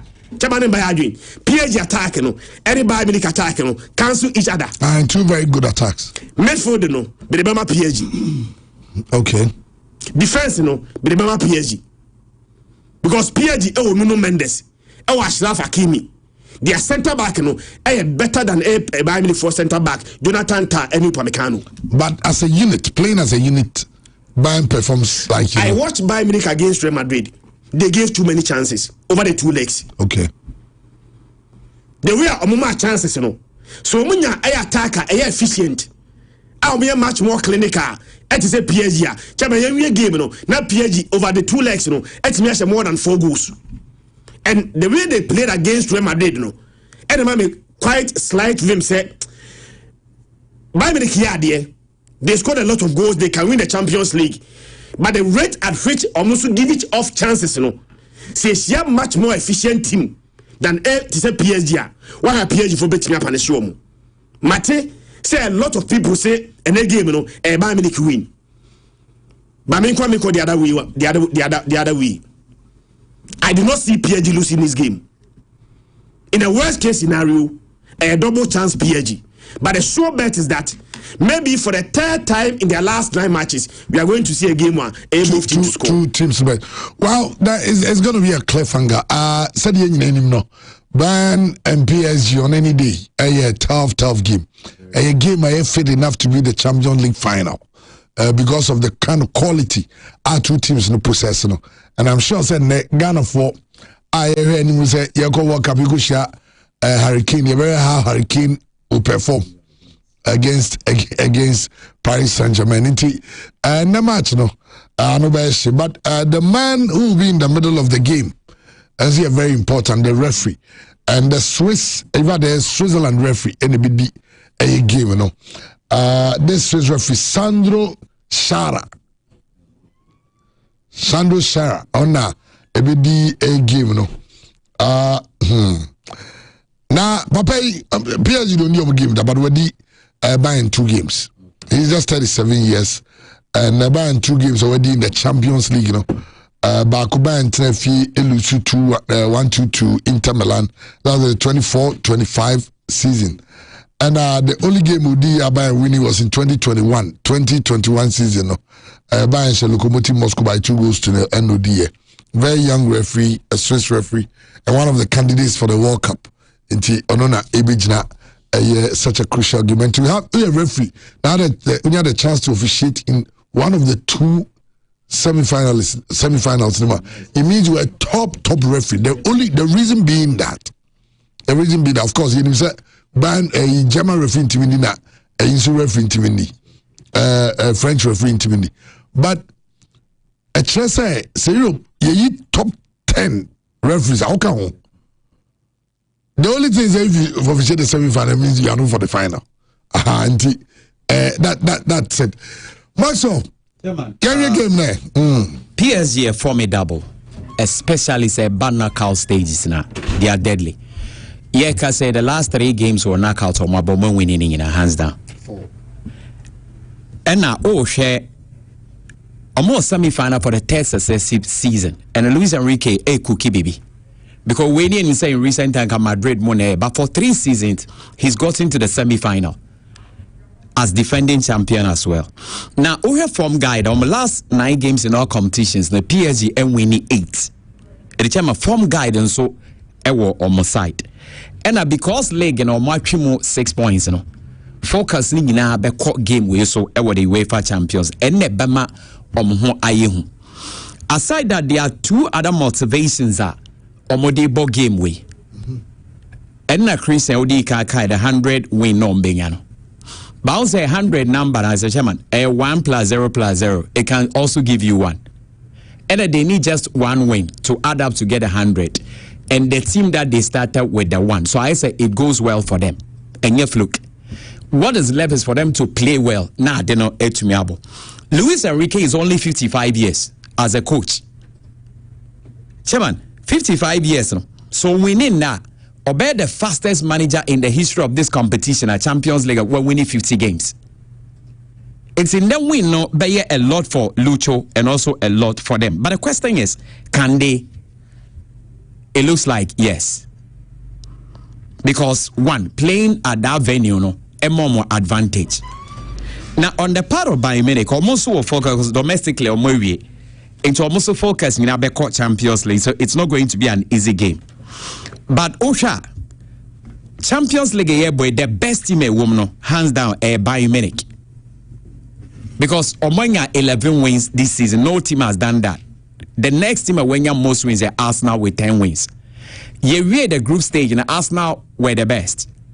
By your core knockout stages in the Bayern, Bayern the Kakano, they can because say Arsenal were round of 16, quarter final, round of 16 or quarter draw no be winning. And a quarter final, some quarter no be winning. But Bayern no a smooth sail after beating even Real Madrid home and away. So the best thing coming up against the defending champion chairman, enye easy crowd. Now when Bayern are playing away, because Omon away, it's also very important to note say Omon winning 7, a draw 1, and Omon lose 1. So last 9 away games, the chairman emu 7 Omon winning, so they are very, very good. Yes, from 2020, Omo call final BM. Until they also want to see some when that year Omo Jeffrey pre-agency. We're buying Angasa almost so form because the last 19 games, Chema, they unbeaten in all competitions. Omo winning 17, Omo draw 2. So red hot form and Omo Deko. Omo has Ombe winning 10 consecutive games, Chairman, in a row. Omo winning 10 in a row. Almost here just one. It's in that game, Chairman, and your game Kito Akraba. Over the history now. Buying a upper hand over PSG.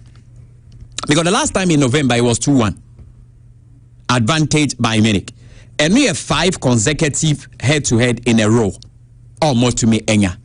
So if that is going to be the case, then a beba. And in Europe, Krano, so we Bayern Munich and a team when you're da winning this competition, 5 to Eddie Jan than any other team the longest. Now, Osha hot starts now. 6 clean sheets in 8 games and a PSG equipe.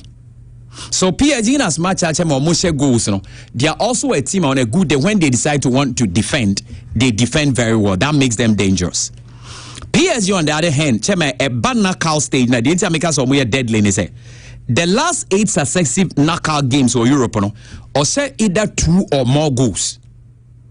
And when you almost started group stage now, do knockout stage now, it's a different story altogether. So say 2 goals. Buying bet me as a 3 and I know say more than 2 are buying bet me as a more than 3 to win the game. And I think it's going to be a bit difficult. Again, say buying last 9 games in this competition, emu 8 in the chairman, I am both team to score.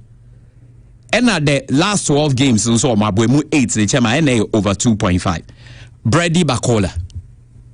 Chairman, or say goal or send fast. Yes, that's yeah, so better papa early because last 4 goals I was saying in this competition, man, team 20 minutes now. We're in effort. And Luis Diaz and so. Chairman, also as a goal in the last 3 successive Champions League or Mabo. Also 7 out of 9 goals now was and also by late a day after the hour mark. And these are the players I'm really so made honest. So this game is very difficult to predict, but we need to predict. Looking at both teams, Subain so almost goals, and I'll go for both teams to score over 2.5 as the best option in terms of way. And the last 17 matches or more, but since 1994 to 2025, the last 17 games or but they be about winning. They be about winning. And Nuntin may can say one of them is going to win. Both teams will score and over 2.5. But Australia may neck out a par because one PSG a ball home. And the experience of Lucho. Any buying coach in Chema, he might not be on the bench. Being on the bench and directing affairs, Chema, it is not the same as sitting somewhere and giving instructions. Over my instructions is being done. How it is being done, you can't feel it. In China, difference kakra ewom. Chama bi awo hana o yesu. And now figure no crowd. Time esa ubem. Time esa we di senior. It's quite different. See, with these two put together, I think it's slightly, PSG a favorite. But both teams to score over 2.5, and one of them is going to win. I know I think say a bay okay for all of us. Okay. If I recollect, 2022, we have one player from Kotopo and one from House of Folk who were fully local. There were some who were also given opportunity leading to the qualification to 2026 World Cup. We have some few months now to go to the World Cup. A new coach has been appointed. I don't know much about his plan, but I'm of the view that he might consider doing same or even more. The local league, sometimes we complain about not being the best. But if you look around us in this continent, we are among one of the best. And so I think that there's so much room for improvement. My clubs too have to play a major role in improving these things. You go to some venues and you could see that there's much work to be done. They start and then instead of improving upon it, either it's static or they don't even bother about thinking of improving upon it.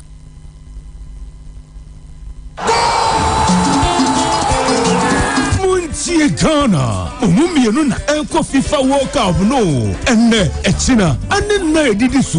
Nipa mienu debia, ane Black Stars World Cup raffle no ekoso. Na se woto 10 Ghana cedis pa, nipa mienu na debia, wobedi nkonimu. Plane ticket, baby abeda, any card do be akoniaba. My ticket, edu be kwa Ghana matches nyina ewo North America. Achede be breaka ho, ebi yesika. Black Stars jerseys are players assigned VIP fan pack tickets, airtime, data, any bundles. And the Niama Hodo. And show us you for World Cup ni bi. Dial *899# go MTN, Telecel, and Airtel Tigo so. Na aye 10 Ghana cedis pe. Ubetumi atododo bi a wo pe. Nipa mienu na debia. Ubedi nkunim. Ubrenene. Ghana Blasters. Ye de sika kokko na wo yen. Ghana Blasters. Ye be dinkunim. Okay, darling Paul. So the Odia Befi. Yeah, cham. Yeah, Champions League. Odia say. Team Ghana said. Man you. Man you that. Next season. I said, they said my team no jam out. Is it no? Say you are Baba Champions League next season. Is it a red album back on? Say looks like Momo the end done. Yeah. One Momo the more dinga ka. Liverpool guys say done. I'm never like say Chelsea na I'm say Europa. Yeah. Chelsea is Europa because of how many they say no. This is Europa because they say Chelsea say that Bournemouth echi. And they say Bournemouth air fighter for conference league. Yes. Also Brighton and that Europa sport on. Chelsea J FA Cup no be Europa sport. To work out oka Brighton and Bournemouth and so other 7 that's a conference. Now Bournemouth and so the chance Brentford everything say Chelsea and Jimmy FA Cup now. Not just the 8 Chelsea play in the conference because only say EFL Cup winner Manchester City. Manchester City are already in the Champions League. It just say Ebeji and Odiama obi our table no so or next in line for you. But Brighton bomb of Danny manager pa. Brighton Wolves or Wolves were home or Wolves or Besanchen. Or Wolves you know Abu City. Yeah. The City Channel crowd when you was 3 points. City channel. Hey. Says the team you're fighting for your mom, Roman Romo. Yes, you're full so pray you. Nina wedding. Okay, yeah, but you what say Jordan Sana some more can say. Or no, say Ghana League near one of the best. In also a for players free mono. At the World Cup no. And also one some but Dalebo. Chairman. Chairman, Carlos Queiroz. I didn't actually mo Europe. Oko. Now after say or local players no. Say Black Stars players no so mo bobo wa mo no. Oko akoshi omu nyina. Ghana prepare. Now if you want a strong team, Ediako World Cup. And the why I'm Mr. But why in San Bokubi? Yeah. Ultimate coming now. Ultimate coming now. Ghana players, I mean, even if say about 20 players, your baby will be tired. For instance, I'll be call Leicester, Oko England. Ghana crazy play beyond London. London. Say we call Leicester into Wakum Fatao ne Jordan. Which home. Free no Oko City. Manchester. No will be a Semenyo. No Coventry. No Thomas Brennan Asante. Maybe 1 or 2 weeks or how person who no Akuhom. No free call Spain. Also Kudus or London, yeah. As a Kudus, Mikram Kaba London, Kudus or no Obichako Kudus. So which I had no hard was it here and all that. And you want Europe travels from Yadding. Europe travels, no internal travels either by train or by flight. Flights okay 1 hour, what I say. You know. And now so for fufu, nobody did 30 minutes, 25 minutes, so quite and we travel $200 and wait we have omo di fofofo me 86 and 96 go to me flight TB but the animal day enti wecha come so wecha come so but chama say we player na oba ho de chese obeko bi no enti pate obeko Spain so boys ni bi obeko akosra wo some boys ni bi o obesra mo oni ombedi nkoma how important they will be to his agenda. Okay. So at be a party was the fine. Maybe only a lot of playing time. But team no, with the see only asumesi so. Because someone more experience, more bobo Europe, more to that level. No? Yeah. Obo ho ayen kono ho. But we could be. Yeah. Chairman. Now me ya doma Ghana ne Mexico game no. Okay, I me be catch na we say Black Galaxy team no. And mpanyimfo consider say omo be mo makwa kosi akan e was a game nim na say na F no and I say under 23 Black Meteors and so LST by Chairman Diamete no yes me ko team no ana game no omo hwa ni musan komba blende under 23 Black Meteors and Black Galaxies no my best amoma kwa akobo Mexico game no enti before the way see by say local Black Stars ne pe Black Galaxies pe and kwa akobo against Mexico no de yete and say Meteors no so there are players omo amonone omo betimi ewurem no ma blended with Black Galaxies no ma akobo Mexico game no enti no so any day free or eba chairman has a focus so nyame ya aduma ka no mbetua Renny Hedink ekano chama no mbetua meetings pi na akoso okay ya mebe ka kira wo say na aspeso mu tua ne installment Emma David Winnie Renny Hedink lawyer no andi antum but chairman has any da Benjamin Asari sika ne so abeko World Cup sika beba enti say has nyiska emfiri omutufuom Enfantia Renny Hedink kana. Jayantene say after World Cup Benjamin Asari sikaneba chama no mbetua na bibia e kama. Edi ama asofo gboboku no. Ozo wan sikaba. Benjamin Asari sikaneba mo de betua Renny Hedink kano. Na say ne nyamai. Baba ya ko World Cup.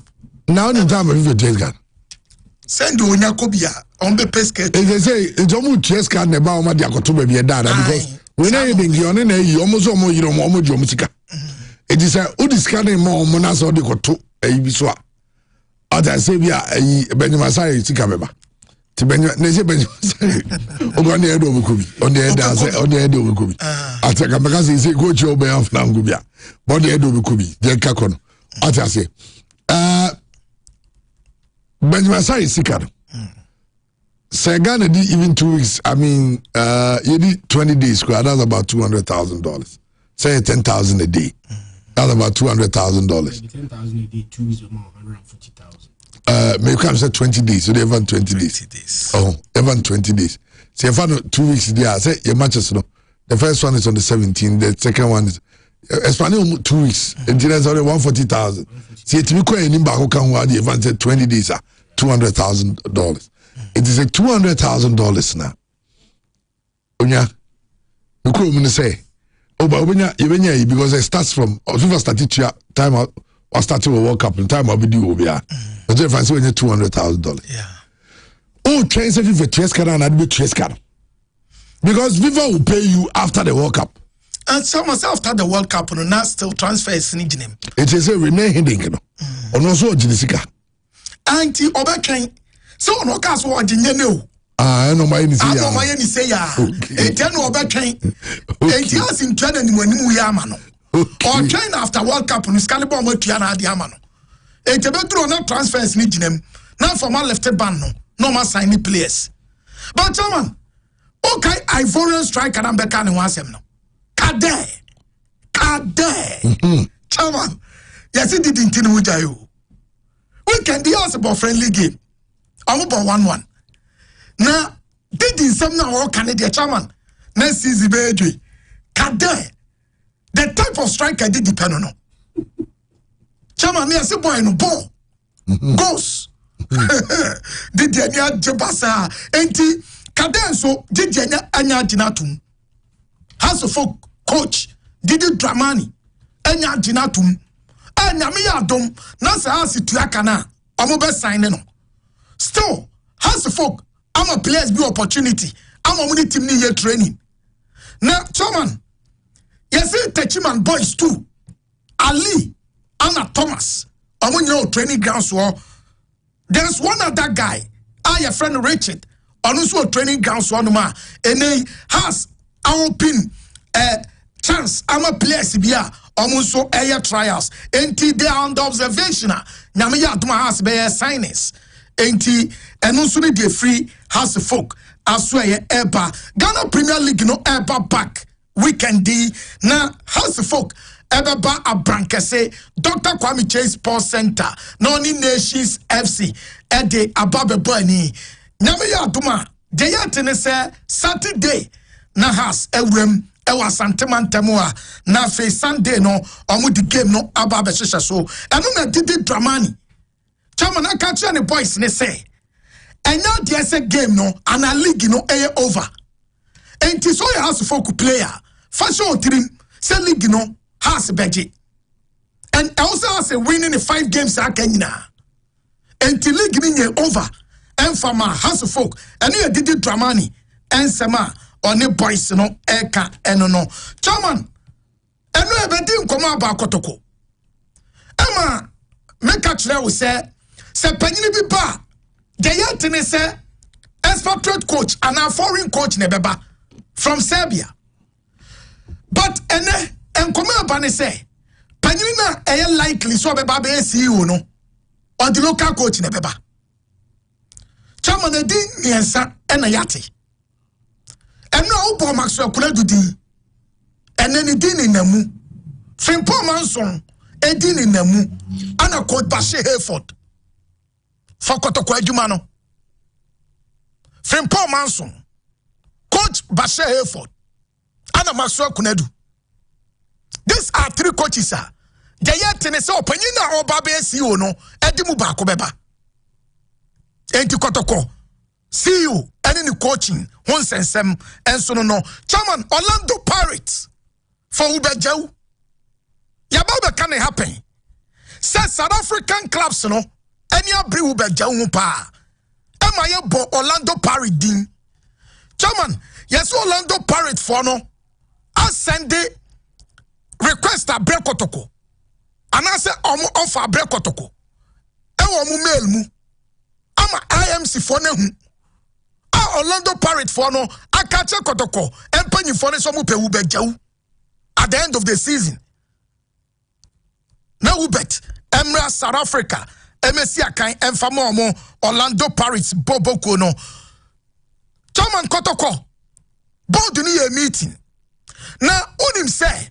Yes, 1 million Ghana cedis. Sika every month be a kotoko say no. And I say, omo de bomb mumbra. Kotoko de bomb mumbra. And 1 million Ghana cedis. Enti omo koye meeting. Ama nei board ni free say 1 million de. Also munya sponsors. Esaba.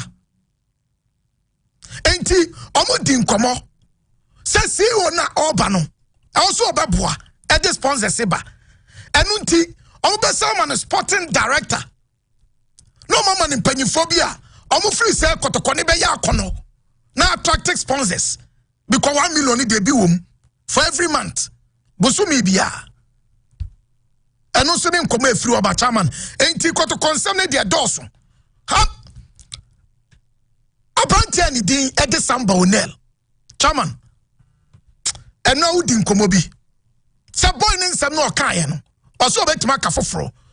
Sikane bane the chairman. It's likely so beko se Kukune FC. Or South Africa. 80,000. And a yeti. $80,000. Any sika yeti. 80 chairman. The Akika Kone the Anshana Koto Consuelo Lusu Samba. And I don't know come through about chairman.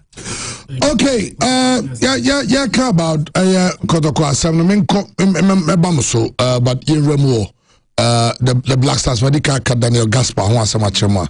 Dan Gaspar, Onuna Ebabe, the new assistant coach, and Osha Dumedia would know Okuchi or assistant coach to Hartford Athletic. And Omodia to Omo Page.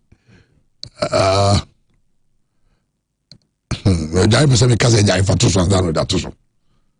Jai avion konzao. Only 20 years. Okay. In terms of Dangaspa to serve on Ghana's coaching staff at the 2026 World Cup. And no that also no. Say Pape Eveno Daniel Gaspar, only goalkeeping coach for Hartford Athletic in the United States League One. The Tanzania the second tier football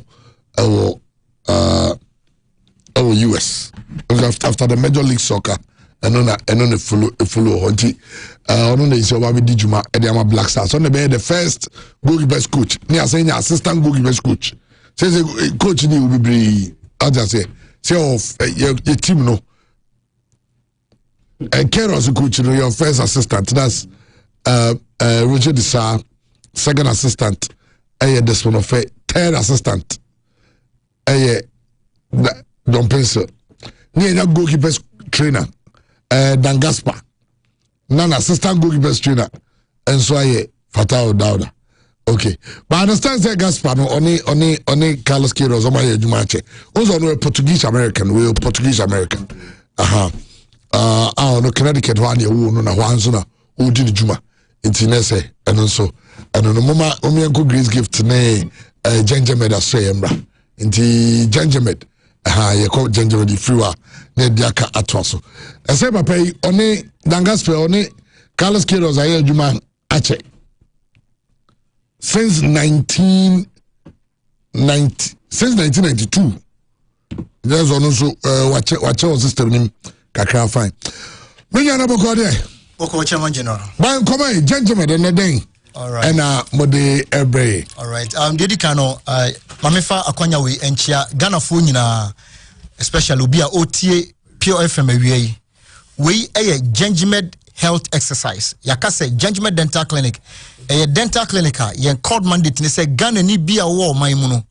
Ye fa eseno mako ye beye eseno ho adwuma.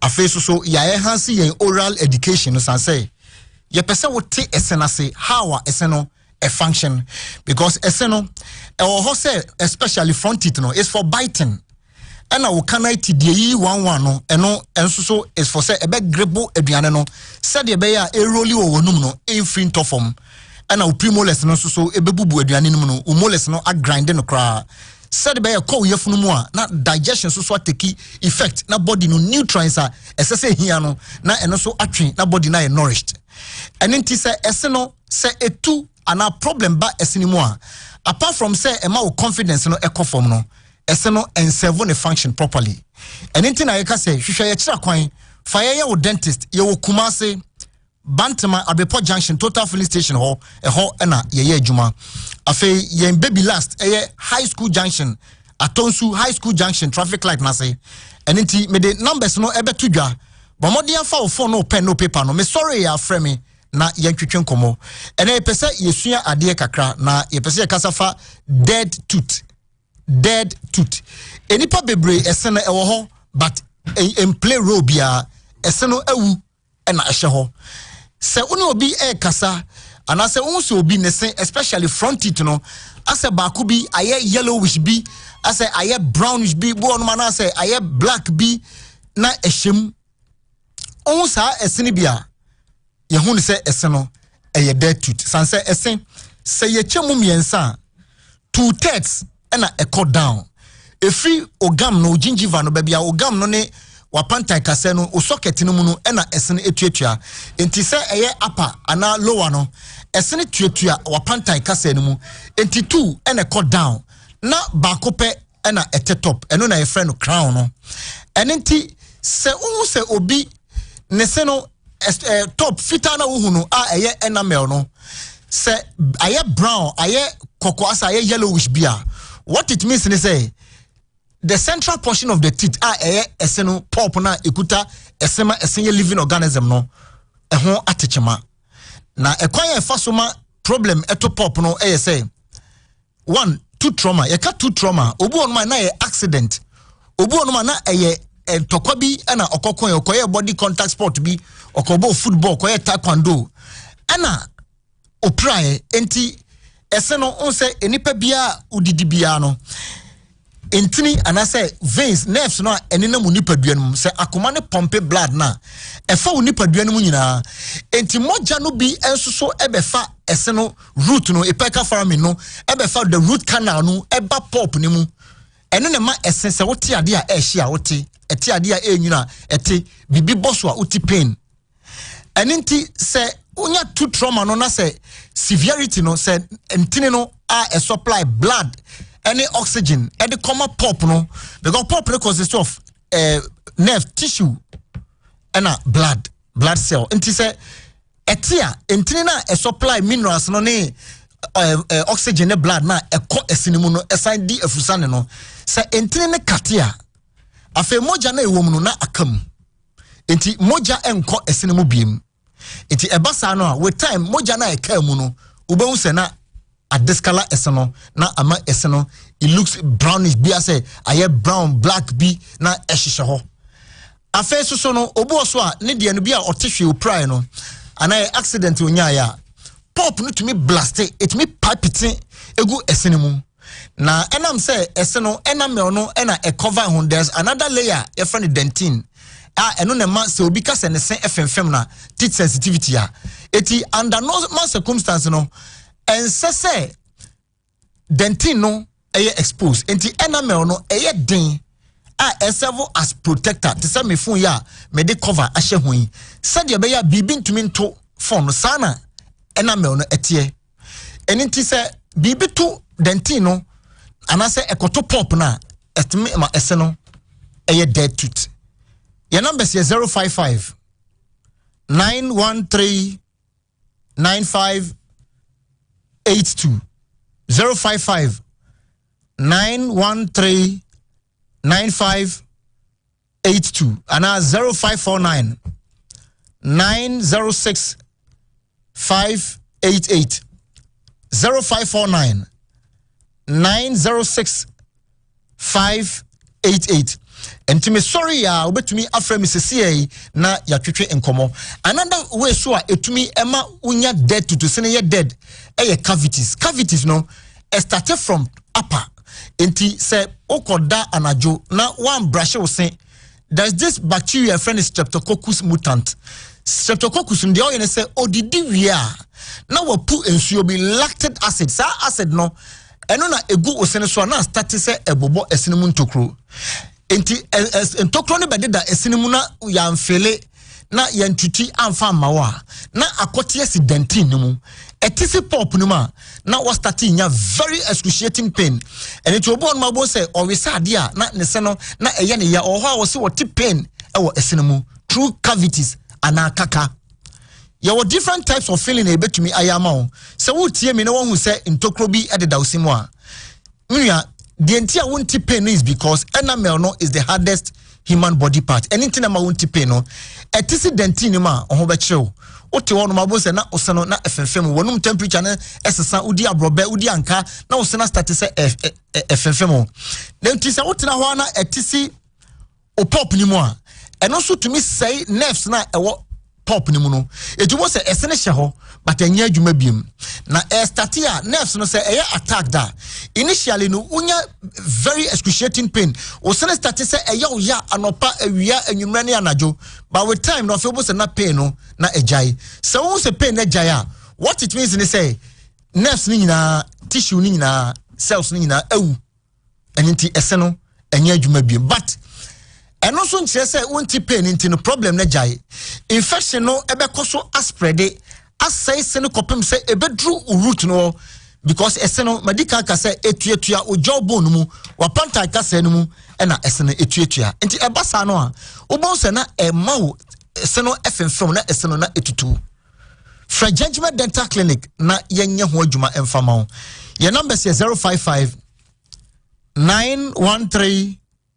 9582 ana 0549 906 588 0549 906 588 ntime sorry a bomodi ane frɛ me na yɛntwetwe nkomo akwanya ho se ebetumi de wato payment plan so na watua usika no enkakra enti se ebasa no a ubose na ese no na adiskala ema wo confidence ekofom okasa oni pema na usisi utrase eye wo fere ha adwene ebetumi adidi makodru ese no na asai urutu ni nyina na ama usena start se eyomoba eti ye ho ne ntam ne so ano a na etumi aboa se spread kodru root no dia the only procedure betuma ye root canal treatment different RCT no all because say eno no akodura da ho akọ wapantan kase ni mu akọwura du ponti esese yeyi pop na asai ni nyina niam asai wo pop no mesene mu nyina no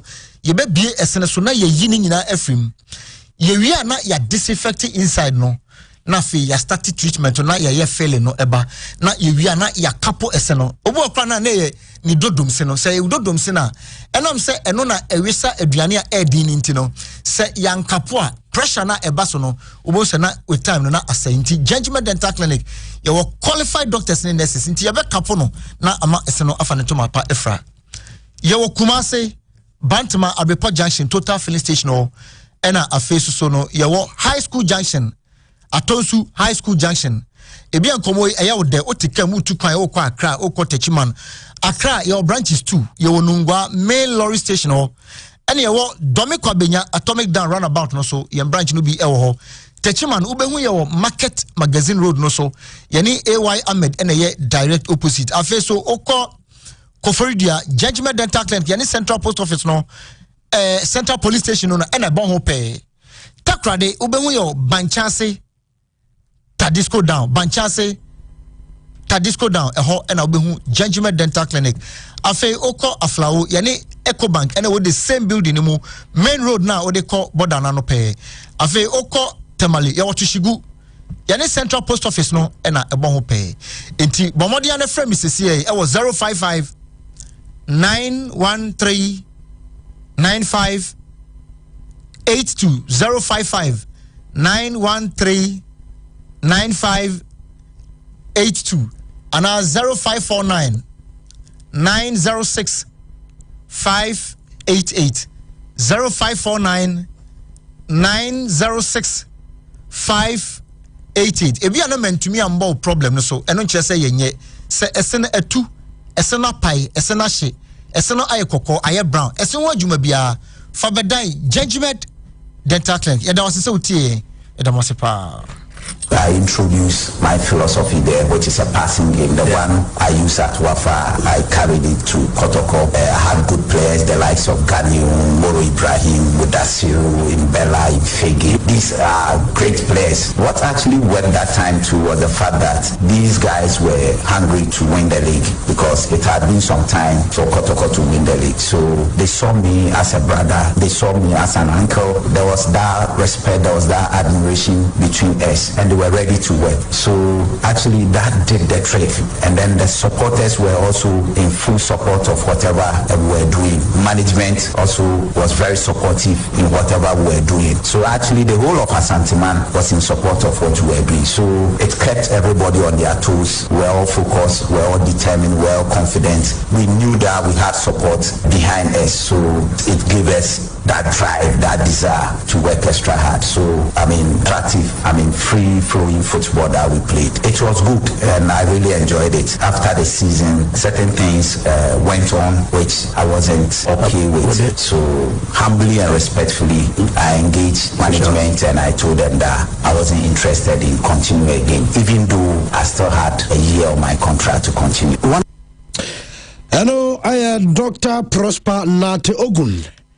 And it's in Canada. I'm sending Komrana Finiembe to us. Emfa infri ho yenko ye grace gift aso ye say Dr. Gabi atnasia wodi ye rebu ne ahwe ya pomuden ho nsem na afi no bia a osi tu anamo ekoje ayarhe na abrabo no enso konenim kama Dr. Gabi ye wakwa ba champion midazi na bibia boko de yanko pawdu onzo yenso ho ye pa okay and grace gift enkomo na he na ade fa yes ye beda twedi amponse say wabi da no eni di amayin na Grace Gift Dental Clinic and Laboratory Services ye juma 24/7 every day the bia ye bia apono aye juma na de can say yare no senate bia na fa bedan grace gift ni nhwe mfa ma na ye de ye can say agise achecha enifra adanta jimie ene enye wadwuma. Apart from that no bibia bia I wo wiase we my friend yare ye odi ba grace gift I behwe e de ama na ne asem da ewu mu ne se sisi enei eye free ochena ekon ye de sada na de si o a sebi obi a oye bema na onim se o prostate bia opeso check no onko grace gift no onko check up no ye free na mum no ye wia edrona oben ye de mema wono de ho na obetua enti no ko grace gift na ko check up o ye bema nko ade a from 30 years eko nyina obetimi afawo akwako check grace gift aso ye bia both Accra and Kumasi na ye kan sa so no na yare aka nyina so na eguso aye de ye hwe se ne ti bia no yare ne se ne ti bia mesre wa Fabra Grace Gift Clinic ibo wa na wakoma ene hawo onanti kakra wa bre ana se esichiri bi na ba omujam ana mi ken usisi bia wo ya e bia na organ bi ne hye ho a wo ya ama enwa kanti ama usisi ne wo ya unim de edeba bra na be check up na afi yenhwe bebia yare nda ne mfantuma awo mu nsem so a bra Grace Gift ne nhwe mu nsem kama senate bia no nso benya ban bia hye wachi sawo ye oba sawo ye bema dia de na hawo yare ben obo na ye wo ya odompe obo a sori an ibo no aye ne tintan chese imoye ndudu o mekura obre Grace Gift Clinic and Laboratory Services se Fabra na yenhwe emfama se wo ye oba a sebi wayase aye odududu edrumenses na oba edrumant na oba omenses a chese obetiatie ma mo bia te se o ye omenses saadi we atra so ache hawache Grace Gift Clinic se Fabra na yenhwe ma se ye de infection awodo obo a ye oba infection abanase o ye bema infection ti awon ba na emba infection awodo ti me bani peduenum ema mpo dodo na ta aka se health expert aka se ebi mpo se ani entena ye kanu nyese ye kan sa akwa nemu ebi se ani bomodin boko Fabeda Grace Gift ni ehwe nyede emfama uno mpem na hwe waposo Fabeda na ehwe ma obo a ojunso no sabi na aye dark obi die no aye sitin mesreo obo at the same time no ojunso a ipu ahuru ai why buhu udidi wia asede a obofunu wo afi wani achi tatai otrasia online na tai sa na mo nyina tai yew Fabra Grace Gift Clinic and Laboratory Services name ma obo wa miken ne yafu sha na ehye nanso waye bia enko Fabra ne hwe ne hwe pe wa asem nyade enka na mo ho no yemfa ema yena message didi djuma no 0543 32 00 30 0543 32 00 30 and 0244 126 123 0244 126 123 numbers we and the dear ejuma bomodin boko number Grace Gift ni nhwe emfama apart from that no say stroke say sikiri ade say you untim na twetwe the friends sciatica no ebi ne hawo saa ne mo wenyina bi ama watoba ha ayaw dadwen bebo okra wo de akọ no maduru so kwa ne nko bra na Grace Gift nso yenhwe ma na techniques no ayenso ye wono yemfa ntodwa na fe yenhwe de ebetimi ayama na nso e free yare na eye omunumu pacho wanu munya wo de o temperature to me ko high omutimi yeshi mesro ebo 4 o'clock na what yes wo so utimi sheki sa mesro Fabra Grace Gift na hwe ma obiani yellow ne skin eye pale ne jinso eye dark ne sisi ene ya ojunso a utimi se epu ahuru sa na mo we bi eya sleepless night enyina kan obi obo o die na Fabra Grace Gift Clinic ni enhwe nyere emfama obo a meke so ojunso a na se de ajunso no bi aka mu no ne show aso ono ye ne ya ana so Johnson ane mo pa mienu obo okura pressure ai di Johnson na chiri so a oni say sa dey we aye wache Grace Gifted Back Clinic and Laboratory Services Fabra never briti ebi emo na free mu oyo ba o Johnson wi awase show Fabra ne hwema wo oba bi ya wo ya wo sori a wani achi se pupu ani o kasa no wano chiachia to da bia no wano ra chia wakasa ukasa uka utechere manase wano sane mo nyina symptom of stroke Fabra ne yemwa na onso no nyapo mudini bi onanu etimi etitiri onsanu timi etitiri wani fa ebu ani mo ayedu wanu chia na chia emane nye west ansana wodi aba mprempre ya ena biom so aye wawie ena abubu agu onso a tebrina Fabra ne hwema no mpemiriye wa aposo ebiom awom nsemsem bema wolo spend count bema ni tedua mo ayemre opesisi moden fa ne nyina bra be dan Grace Gift ne hwenye den emfama wo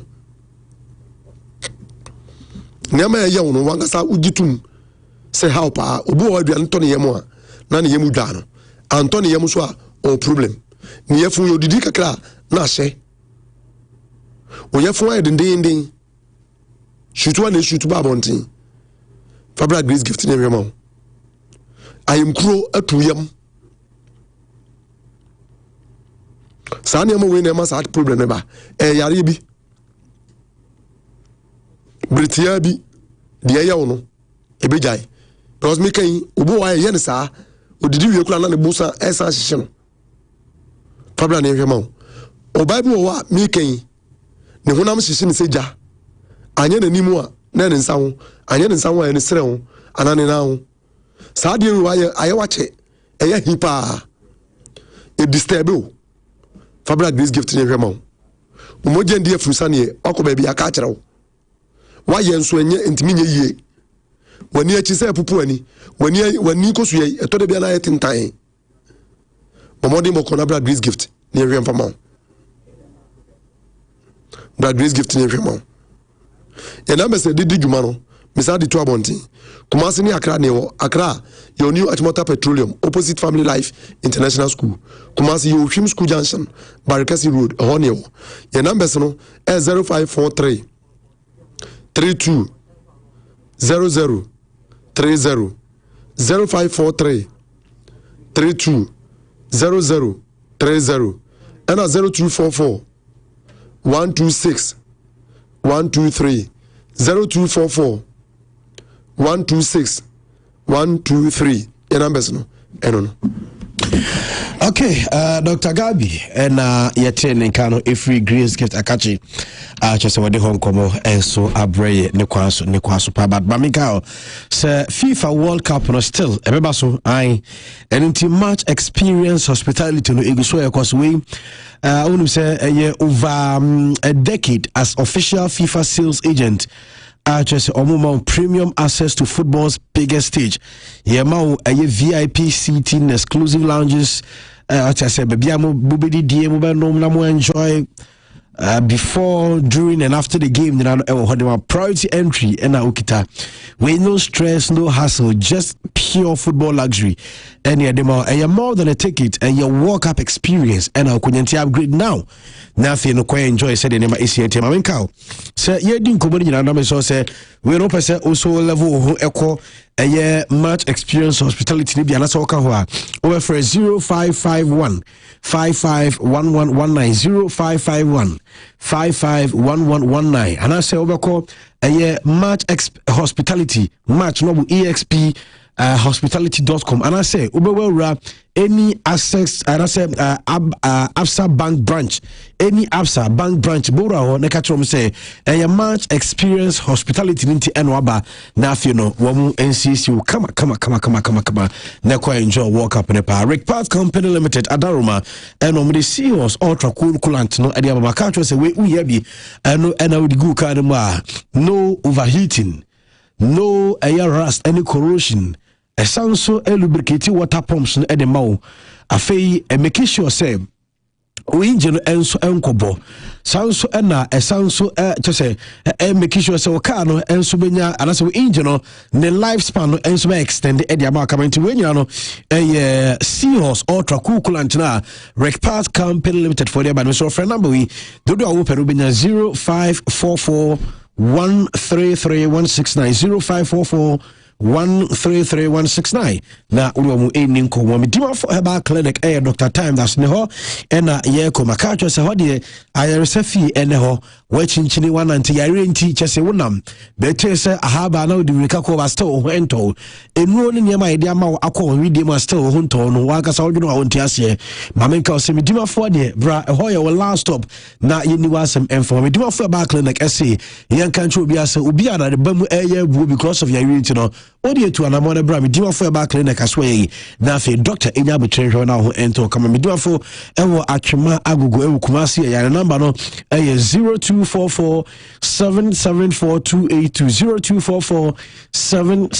282 now Dr. Time that's so and so in come of Vim champagne energy drink no eya bomode na ma hunsa enke makacho sa obi a wo ye adwumadene asa encheno abre na woni eya ha woni eya kum so no Vim champagne energy drink a tambia no hoden utimi ye adwuma na kama utimi bo adwuma na kama power bra wonte bre eno eya Vim champagne energy drink so obi amane nsa enka bi so obi atimi nom events awodwa ekoso ni nyina no omo serve Vim champagne energy drink ewase na upe bi ato a stores ebe supermarket ana ko event ase event vendors omo to ne ma horo omo to Vim champagne energy drink bi no achiwe de na onso abosem opese utu Triumph Industrial Limited for the aba number no 0322 190877 0322 190877 no be open no wonsa ebitumi aka Kenny Rose internet solution makacho is already eba internet ho and so pese open internet connectivity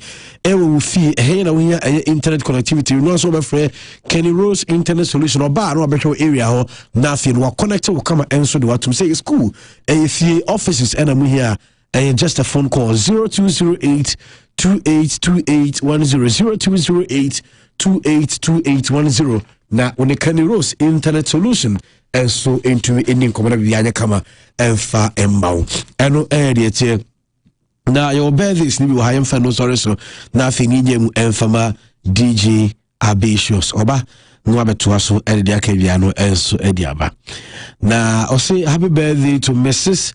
Nimako Kwansa Mrs. Nimako Kwansa no friend Efienhra na we everyone kasa ukunu Katkis Joe Kwansa and was saying for PFDS near show a happy birthday today. Now Okasanya Kupun Shraupa. Happy birthday once again. So we say happy birthday to Mame Debo.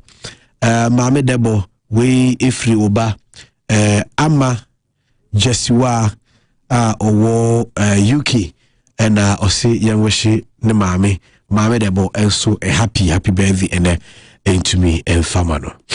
And no now I say happy birthday to Abigail Jemfi.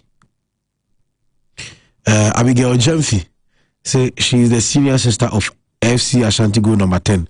Now FC Ashanti-Go number 10 we need Abigail Jemfi, happy birthday to you, Nakupon Sharpa. And finally, we echo Eddie Ama Nanaba Kwame. I say Nanaba Kwame, and then your birthday. Gracious of Gracious Media. I don't know. Nanaba Kwame, happy birthday to you, Nyakupo Shao. Well, I was for young fan, you didn't see what honey and sorry. I be sure Saban Robert was Nyakupo Yaduma. Or the church in Yabasaba, Neremo, Ababi Dijuma said, yes, Tianote Chaman BKB, and Uti Christian Maxwell, Dalimpo, without to Manka. Jacob, I choose about any 8 team members, Nina, and so. Eboye chidom kama emi show erba medidi Andrew so obetimi afrem and Nick access ye no mo din krane nyankopa yad mo china ye have a wonderful day and stay blessed yakra munyina.